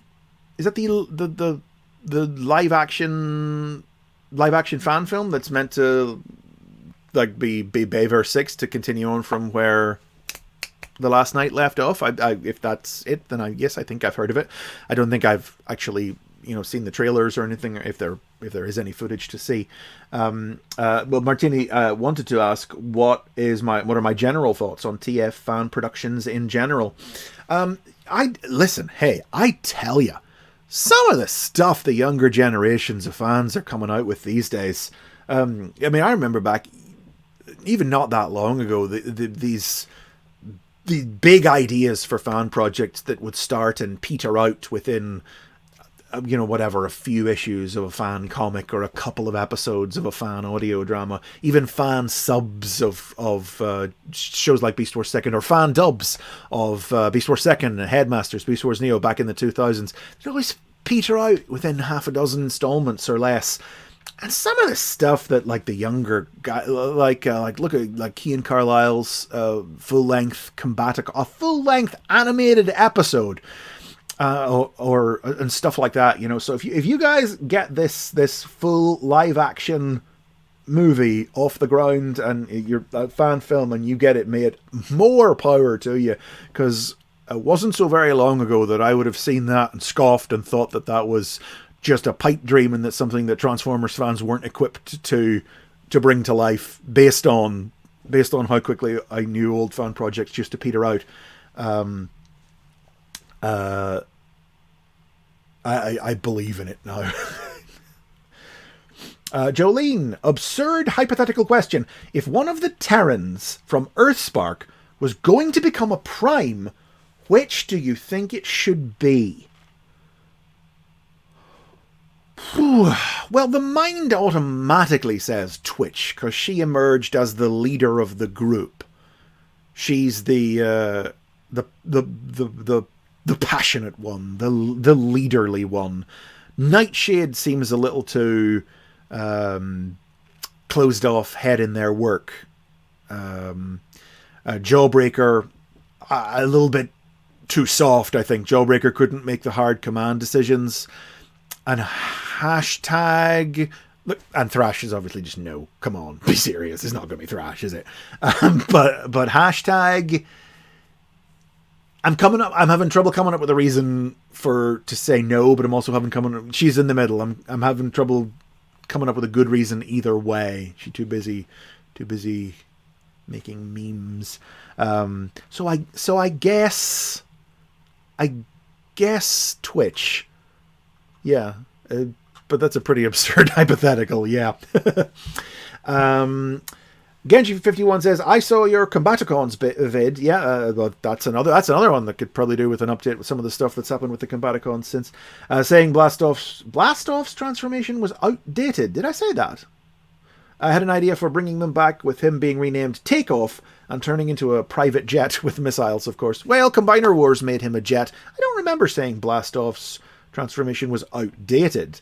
A little ill-fitting with the rest of the group, perhaps. Not exactly a military vehicle the way the rest of the team is. And it also obviously makes people ask questions about scale in the same way that Groove does on the Protectobots.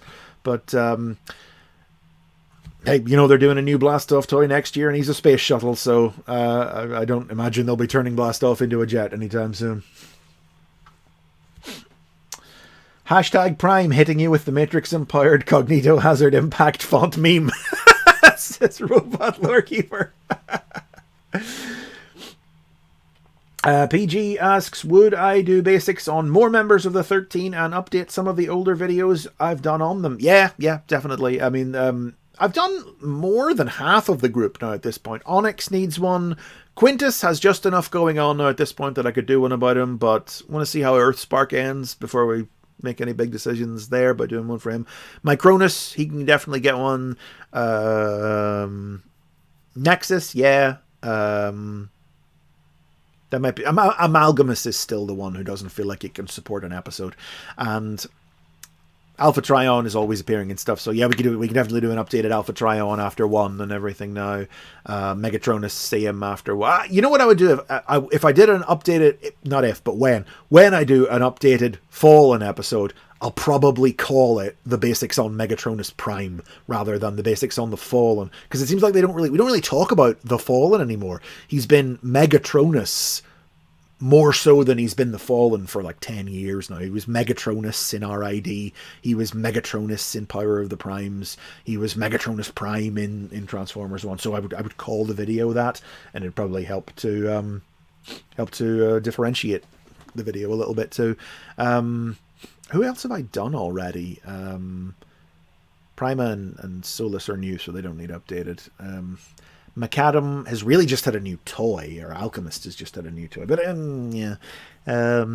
Liege just got a new toy coming. Need to see if they do anything else with him. But yeah, anyway, the answer was a yeah. But it's all about waiting to see. I mean, I think, before I update any individual Prime episodes, I desperately do need to update the Prime episode itself. That's one of my earliest episodes. That might have been within my first 10 episodes, maybe. And that's that's one that I would definitely need to just redo in general. There's still a lot of good stuff in there. I went back and watched it again recently, and I'm like, you know what, this is better than I remember it being in my head. But there are certain parts of it I would approach in different ways now.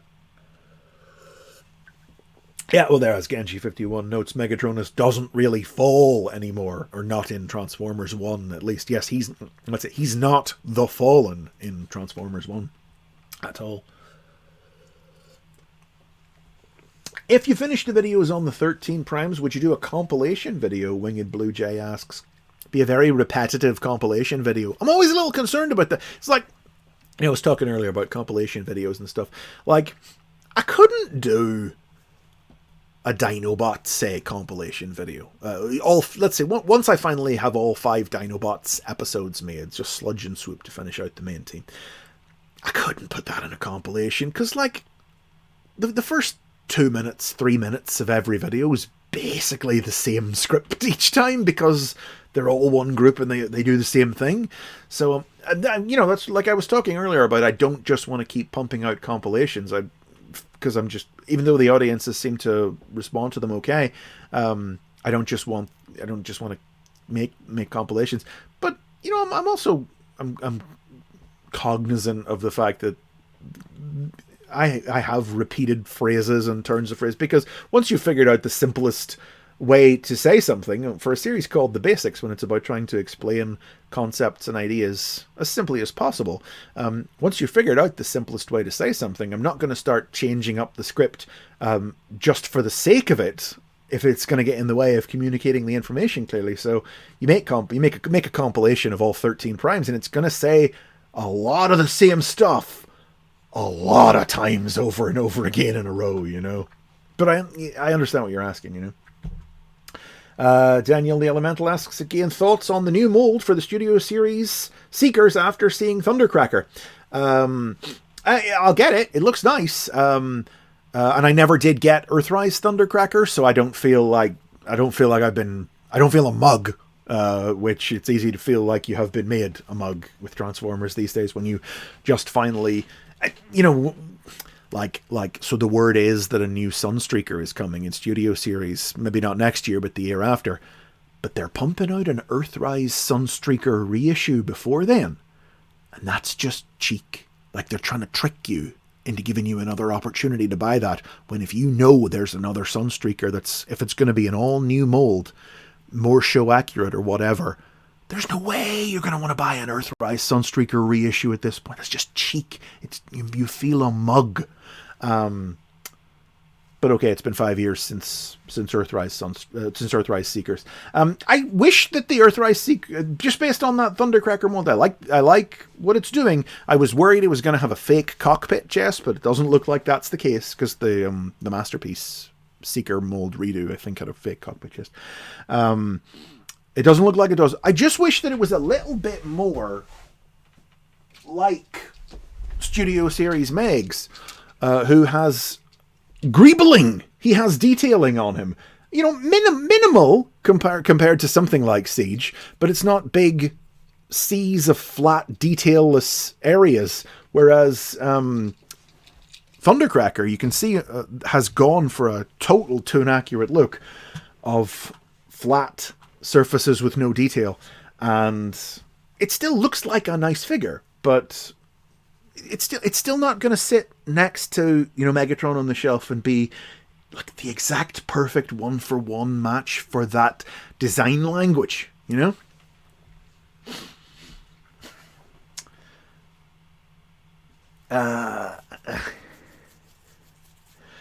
Ghost Prime Review says, look, they're going to milk those characters as much as possible for as long as possible. And that's, you know, there's a certain expectation of that with Seekers anyway. Like, we get a Seeker mold that's at least 6 guys. Although, how many did they do in Siege? Like, 14 or something like that. I don't know what to expect with that new Studio Series Seeker mold, though, because it's so focused on being tune accurate. Like, people forget that the Conehead model is a totally different animation model. It's not just the Thundercracker, Starscream, and Skywarp model with different wings on. It's a whole different body model created for animation. And to just change the wings on that new Studio Series Seeker mold would not be enough to create cartoon-accurate Coneheads, which is why I currently have a pre-order in for the Earthrise Thrust reissue, because I may very well be happy to keep my Earthrise Thrust Sturgeon Ramjet and pair them with this new set of Studio Series Starscream, Skywarp, and Thundercracker, because they're supposed to look different anyway. But we'll see, and maybe I'll feel like a mug when the time comes and they make new Studio Series Coneheads with a new mold, and I'll have to buy them, and I'm part of the problem. Mr. Defilertron says, are there any villains you'd want to see come back and get more fleshed out? More fleshed out backgrounds, more Devil Zed, please. I don't know. I'd like to see Dr. Archiville again. You know, Earthspark's done Mandroid, who is a character very much like in the vein of Dr. Archiville, inspired by Dr. Archiville. But I've always thought it's odd that more things haven't tried to do something more with a guy like Dr. Archiville, like the one notable human supervillain from the cards. Even Rescue Bots brought Lord Chumley back. Another reason Rescue Bots has my heart forever. Yeah, something like why is Dr. Archiville a cyborg? You know, let's do that. Do more there. Yeah, but I mean, I suppose they have sort of done that. His name was just Mandroid this time, so they did tell that story, and it's potentially be redundant to do it with Dr. Archiville now. But he's the first one that's come to mind with the question. Jolene makes a very good point. In fact, I wouldn't be shocked if Skybound introduced Archiville sooner or later, maybe as a Cobra guy. Yeah, you know, that feels... It hadn't occurred to me, but yeah, that feels, if not inevitable, very probable. Dino Shout asks, now that Skybound has the Transformers license, I'd love a Transformers Walking Dead crossover. I'd love it if Clementine and Optimus met face to face. I don't know what Clementine is. I fell off The Walking Dead after a point, so I don't recognize that name offhand. But... well, we've done Transformers zombie stuff before. I think the question is whether Kirkman thinks like that. You know, Kirkman always seems to be... Kirkman's a bit of an idea machine. He's always pumping out new books. And he put the full stop at the end of Walking Dead when he wanted to do it. I would just wonder if he, as a man, as a fan, as a creator, would genuinely have any interest in doing that. I'm I'm pleasantly surprised at how pleasantly reserved Skybound has been with their Transformers comics so far. There's one Transformers comic. Void Rivals is basically a Transformers Season 3 comic. But there's one Transformers comic and there's this other comic. They're not bogging it down with a load of one-shots and a load of miniseries. That was one of the missteps IDW made out of the gate back in 2006, was all the different miniseries that they had going on. And it was something they never stopped doing. There was always a line of Transformers comics where sometimes there could be as many as, not even counting, other properties like G.I. Joe or ROM or Micronauts or whatever, there could be 5, 6, 7 Transformers comics out in a month at any given month when IDW. And I like how focused Skybound has been on what they're doing. So I'm in no rush to see Skybound start pumping out crossover miniseries and weird tie-in one-shots and everything like that. Just do one thing and do it well, Daniel the Elemental says, feel pity for those who got Legacy Leader Soundwave. Yeah. How many people who bought the Legacy re-release of the Netflix retool of the Siege Soundwave would have bought that if they knew a brand new mold Leader Soundwave was coming the next year? Yeah. They gotta trick you. I mean, somebody would have bought it because it came with Buzzsaw. I don't know, I'm not paying 55 quid for a Buzzsaw. I love Ratbat, but I didn't buy Masterpiece Sound Blaster just to get a Ratbat. You can't trick me.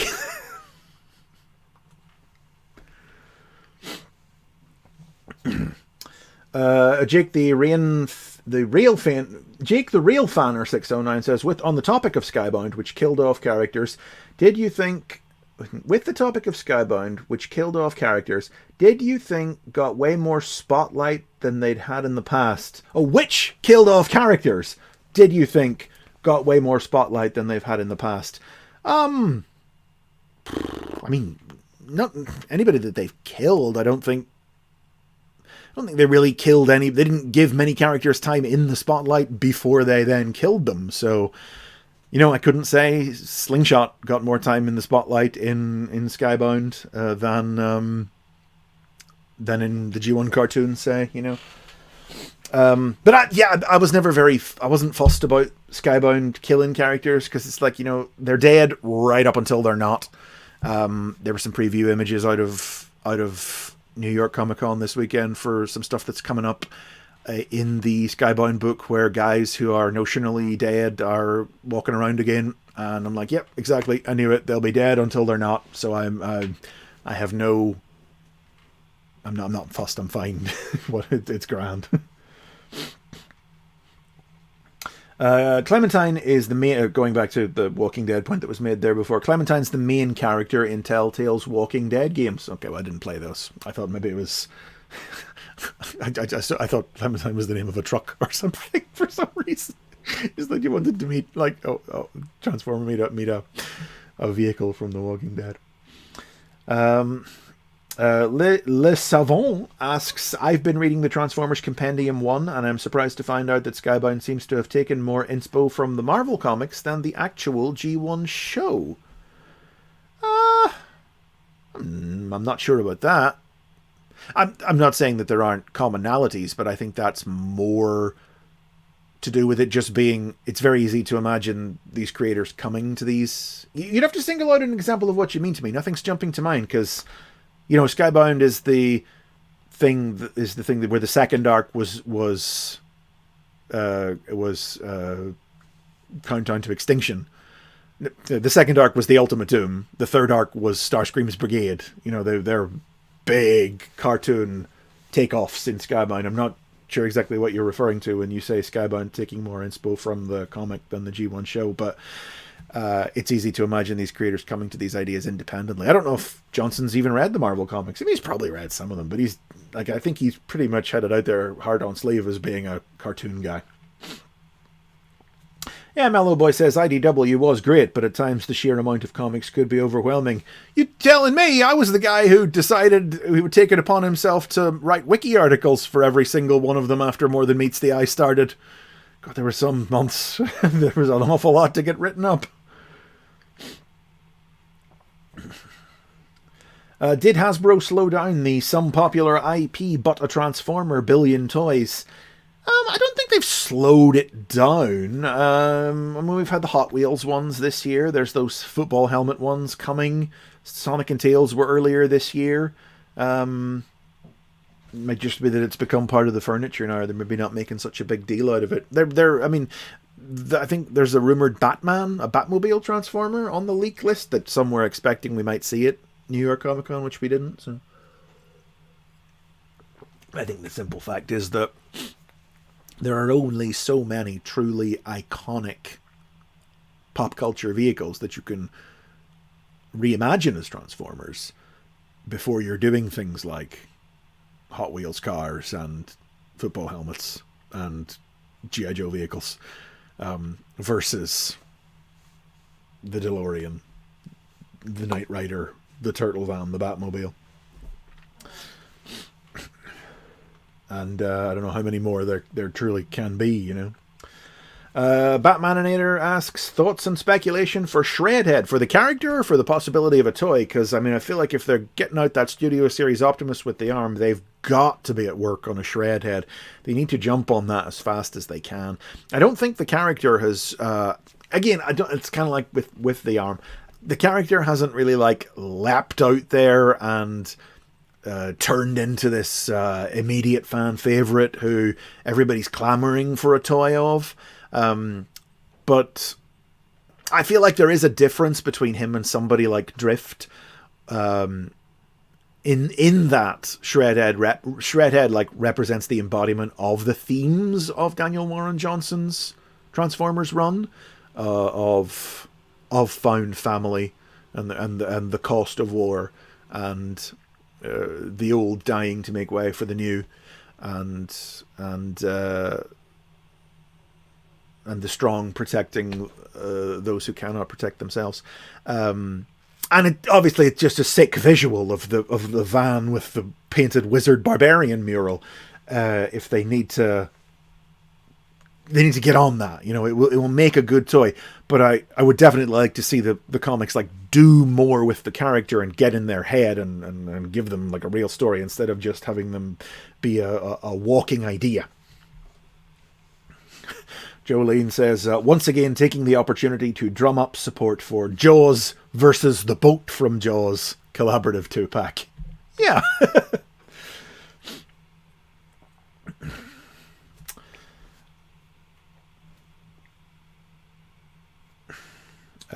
Jake the Railfanner says, I quite love what Skybound has done with some characters like Cliffjumper, Astro Train, and Magnus. Yeah, I would. Yep, all of those definitely stand out. I thought it was surprising we didn't like learn more about Astro Train's beef. Megatron killed his love. I thought we'd get a name and a face attached to that. But I have, you know, maybe Kirkman will explore that. And Cliffjumper and Magnus, sure, yeah. DK Rat Trap 1 asks, any thoughts on Masterpiece Rat Trap? None, really. It's nice that it exists to complete the original 5 Maximals, but I tapped out a Masterpiece a long time ago. It costs way too much, and it goes back to what I was saying earlier about the Lego Transformers and stuff like that, where it's like it'll never be a complete anything, and I tapped out a long time ago, so no malice, but no interest.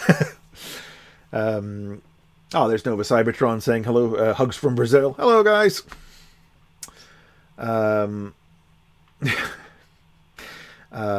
There's I'm not sure how to pronounce that. Zicano Vega, longtime fan from Houston, Texas. Hi, how are you? Thanks for dropping in. Jake notes the current theory about Astro Train's love was that it was Blitzwing, but I don't know. Yeah, it feels a bit obvious, right? It's just like, it's the other triple changer. Feels like a very obvious pick, which seems like the sort of pick that if Johnson had told it he would have made, because that's that limited like stable of characters that he's really familiar with. It seems like that's what he would have picked, but there are probably more interesting ideas out there for a writer who wants to dig into the ideas more going forward if they do. John Stewart wonders who has the rights to Turbo Teen and Pole Position. You know, I'm not sure. Who made Turbo Teen? Was that Ruby Spears?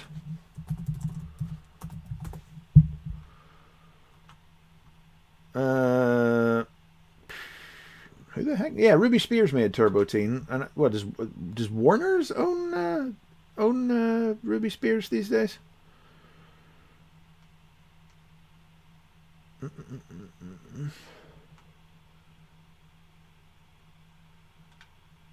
Do you know what? I can't even tell.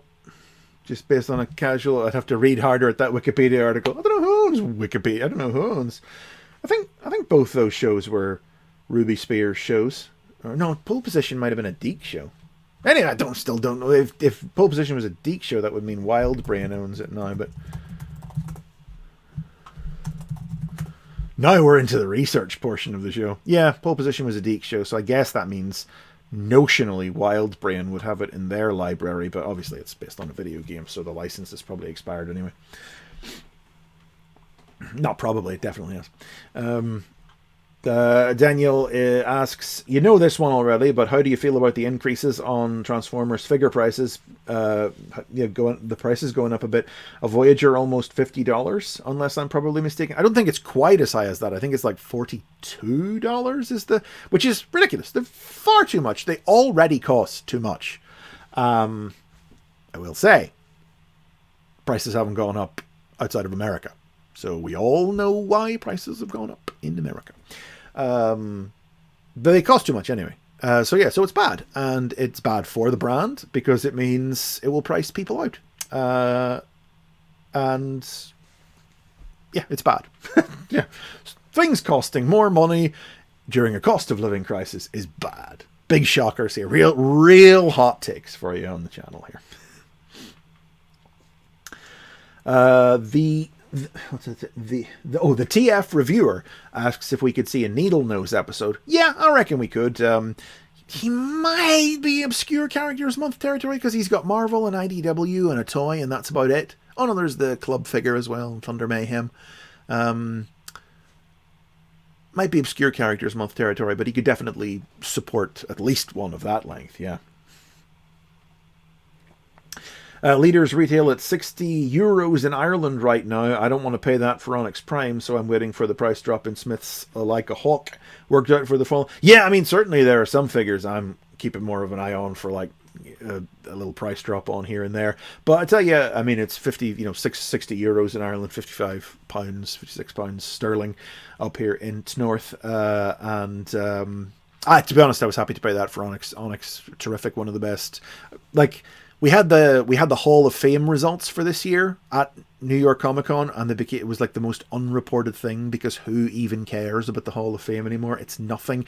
It used to be about celebrating creators and characters in a way that mattered, and now it's just like, please tick a box on the checklist of your favorite Hasbro product from this year.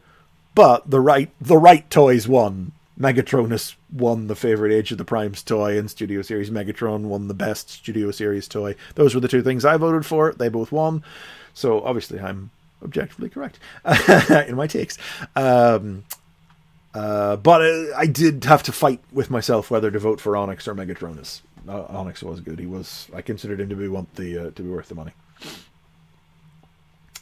Retro Engineer 90 asks, are you going to do a basics video about the other competitors to the Transformers besides the GoBots, like Converters, for example? I mean, probably not. There's not a lot of interest to a lot of those guys, and I don't personally have a lot of knowledge about them. That's what I say. Anytime anybody asks me about other subjects, like a little more outside of Transformers that are like adjacent to it, what I always say is, sometimes I consider them within the scope of the show, but they're outside the scope of my personal knowledge. So I'll have to actually consume it. The Brave series being the big example. And Death's Head used to be one as well, where I definitely consider them within the scope of Transformers the Basics, but I hadn't read the original solo Death's Head comics and a lot of his guest appearances in other Marvel comics. So I had to go and spend some time reading all those comics before I could make the Death's Head episode, singular. And to do an episode about the Brave series, which I do consider within the scope of the series. I'm gonna have to watch some Brave, and I've only watched one episode of Brave X Kaiser, which I watched specifically so I could talk about it with some sense of personal knowledge when I was doing the Victory episode earlier this year. Because fundamentally, like, that's what I keep saying, is that the basics is rooted in the fact that I have personal knowledge of all this stuff, and it's not like other channels, and I'm not talking down any other channels in any way here, but it's not like other channels who do pop culture documentaries about TV shows or toy lines or movies or video games or whatever, where they have to go and consume the media or do a lot of research into the thing because they have no personal hands-on experience with it. They're making a video about it in the way that a professional makes a documentary about a certain subject or whatever, with no personal connection to it. What I do is rooted in my personal connection to Transformers, and GoBots and Death's Head and whatever. So when people ask me about creating things like that, I gotta go and consume it before I feel like I can talk about it in any way. Not authoritatively, because I don't like to think of my videos as being the authoritative word on anything or being the final word on any of this subject. If anything, my videos should be the first, can be a first port of call for somebody, can be a springboard for somebody to go off and then read in more detail on the wiki and maybe have a better understanding of what they might read because I've given them the basics to understand that. But it's rooted in my first-hand understanding of things. Anyway, I'll stop rambling, but yeah, that's how I view it, and that's how I approach it. What's that? Talking about loud pedal. Timmets02 Finn says, I throw out the suggestion in the comments for Obscure Characters Month. Load pedal could be the black tracks, because the 6th of December is Finnish Independence Day and it's a Saturday, and loud pedal, the Diaclone toy, was only sold in Finland. Yes.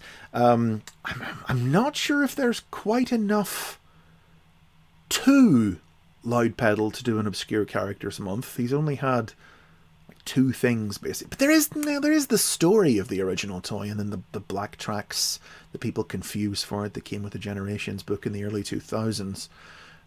Well, not this year anyway, I can tell you that much, because the three of the four entries, as I say, in Obscure Characters Month are absolutely definitely locked in. The fourth is a little bit in flux, but I know what the other ones are, and I don't think we'll be slipping one in for that this year, but I wouldn't rule it out in the future. Blaster Tronus asks the big questions. Do you think the CEO Chris Cox is ruining Hasbro? I mean, I don't know. I hate knowing the name of the CEO of Hasbro.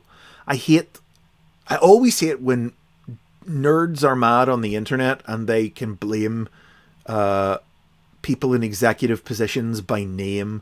It feels weirdly familiar, and blaming one individual for decisions that have obviously been made by a million suits in a million boardrooms down a million meetings down a long chain.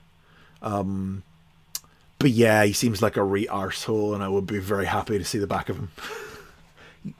No, nobody likes what he's doing. So,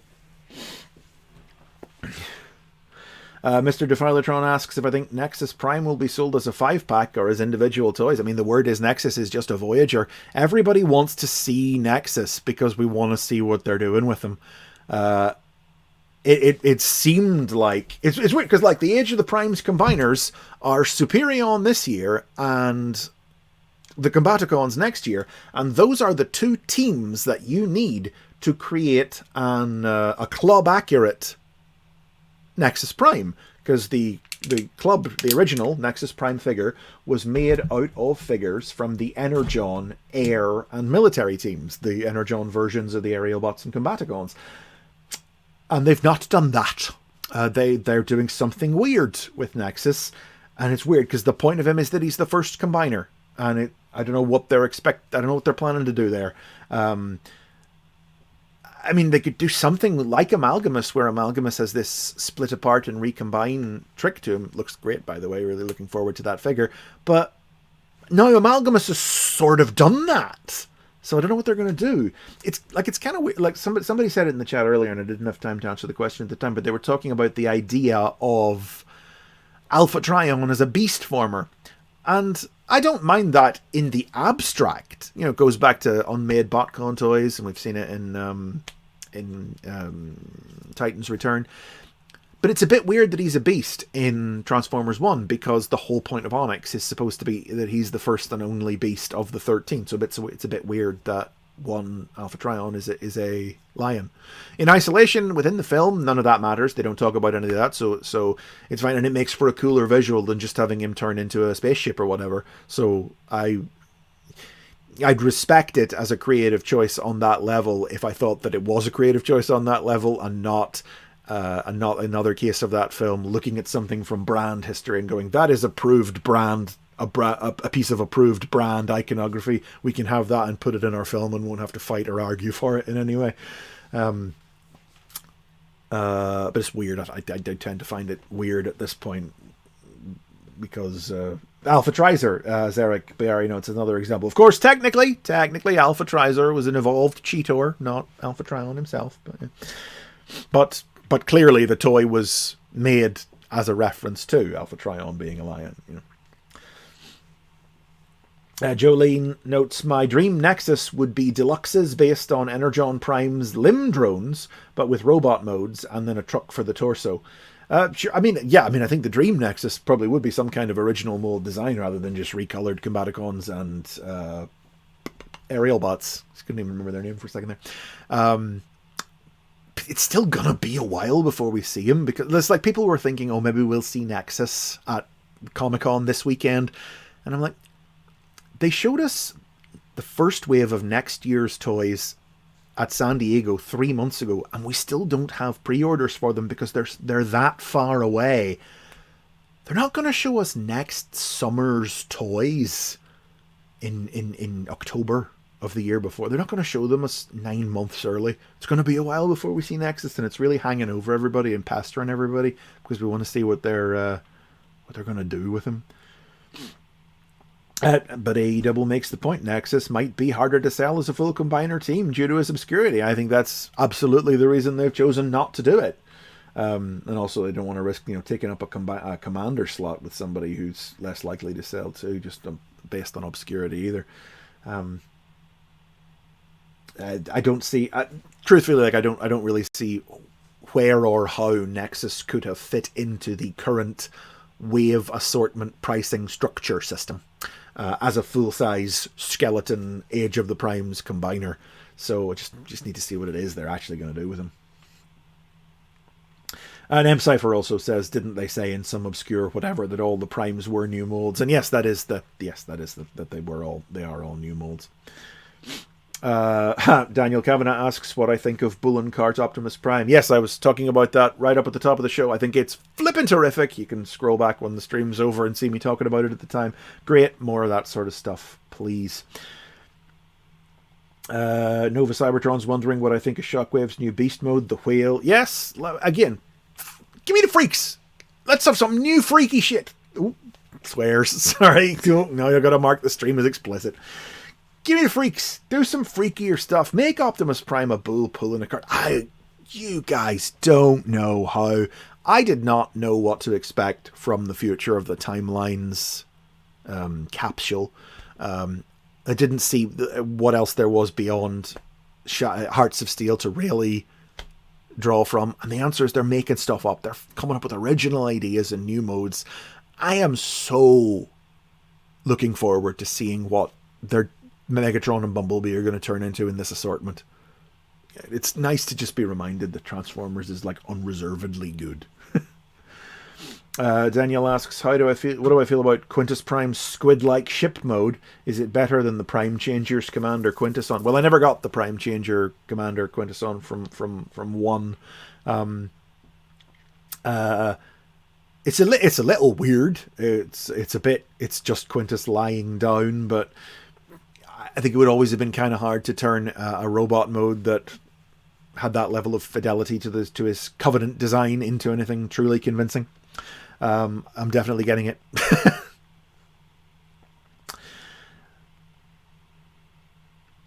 I see that, yeah, there's Jake the Rail fan are wondering, talking about the timelines. What other time periods would be cool for new figures? I don't know.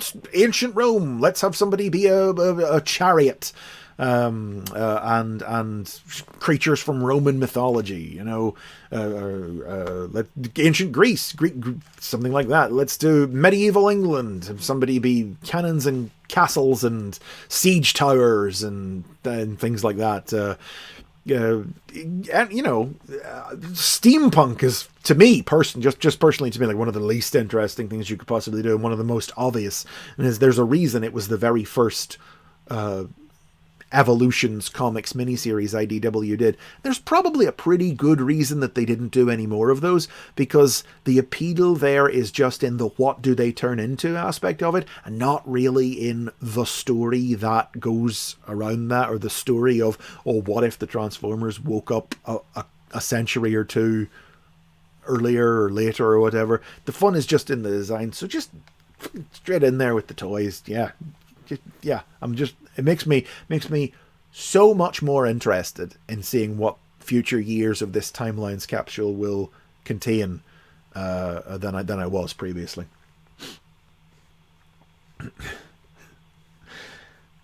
Mary Shelley's Transformers, David Schaub says. Scott Jennings says, I'm disappointed we'll probably never get an official Hearts of Steel Shockwave. That's like the one, isn't it? That's the thing. Like some people were reacting with disappointment to these timelines figures because they want more Hearts of Steel. Like, guys, Shockwave's the only interesting one. Everyone else is maybe look at some point they'll almost definitely repaint that Starscream and into Thundercracker and Scarab, sure, whatever. Shockwave's the only other interesting one. He's an ironclad battleship. Even the third-party companies that saw the toy potential of Hearts of Steel decades before Hasbro finally got around to it, tapped out after that. Nobody's making Trailbreaker and Ratchet and Hound but trains. It's like a whole line of trains. It's not happening. Nobody cares. What if timelines did trans tech? I mean, that's a thought. I don't think it's really true to the spirit of what timeline seems to be shooting for, if they're genuinely going for a different time period thing, but it's an idea. I don't think there was a Bumblebee. I don't think there was a trans tech Bumblebee, but there were the other guys, and it would be something. It'd be fun,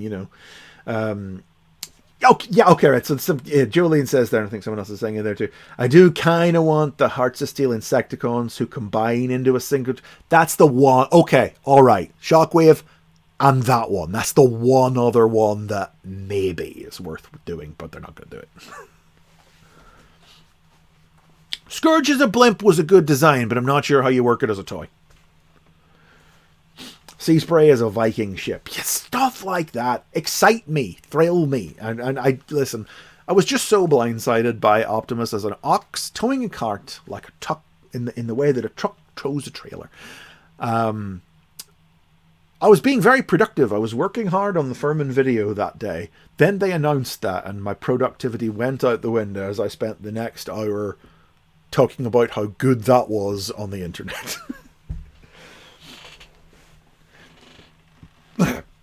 Okay, and with that, I think it's probably about time oh my goodness, it's 9:30. Does that mean I've been on here for 2.5 hours? That's way too long. How have you let me do this for so long? Okay. Right, one last rundown then for everybody who wasn't here from the start. What's coming up on the channel? I've been on break, but I'm back in action. All being well, there'll be a new episode up at the weekend. This hopefully go live for Patreons around midweek. Next week's episode is going to be the basics on Simon Furman, the first episode I've done on a real life person, charting his 40-year history with this brand. And I'm quite pleased with how it's come out. It's a long one, but if there was any one real life person who deserves an episode, he's the man. Then after that, we'll be doing Runabout and Runamuck, the Battle Chargers, Simon Furman picked by Patreon CD Freedom, the Battle Chargers by Patreon Charlie Hodgman. After them, we'll be doing an episode about Spikewood Wiki, picked by Daniel Adkins, and I think I forgot to credit Darth Ratbat with picking Rumble and Frenzy as our final episode for November, the last one before Obscure Characters Month. And I think I just saw somebody say something about Obscure Characters Month in the chat.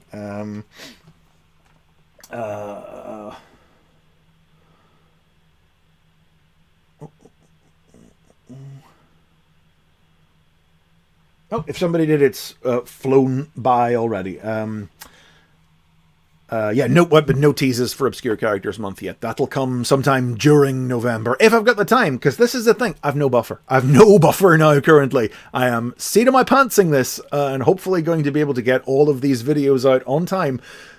And because remember, Obscure Characters Month is weekly episodes, so I gotta crunch down now over the course of October and November to make sure all this gets done before the end of the year. So hopefully I'll have time to get a little short video, a little teaser for Obscure Characters Month going. But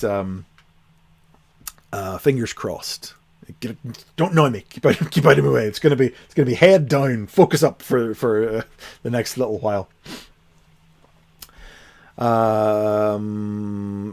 JT asks thoughts on the leaked Micronauts cartoon. It's pretty good. Yeah, I watched all of it.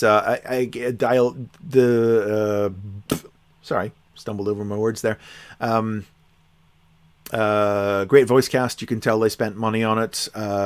Bolder animation. Nice within its limits. But it would be nice if it could have real full like lavish animation. But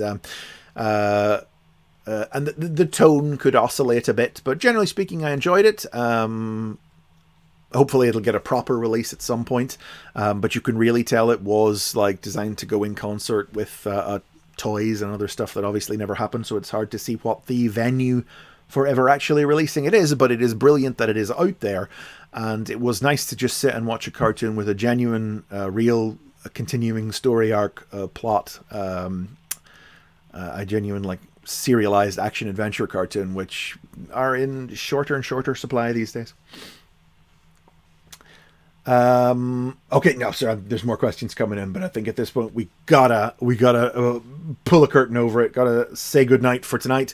Thank you to everybody for coming along for a little bit of a hangout. Hopefully we had some fun. We had some nice chat. Thank you for all the questions and all the super chats. I hope those upcoming episodes sound interesting to everybody. I am back at work, back from break, and I guess one last note, I'll just throw it out there. I will be at the Thought Bubble Comic Convention in Harrogate in mid-November when that is on. Not tabling, not a guest or anything. I'll just be there. So if you are there and you see me, come and say hello. That's just the one convention I'll be at before the end of the year. So that is what is on tap on the horizon from me, and thanks for watching, and I will see you. Oh, where's the button to? There it is. It's been so long since I've used this, I don't remember how any of it works. Yeah, thanks for tuning in, everybody. Look forward to the new videos, and I will see you in the next one. Bye, guys.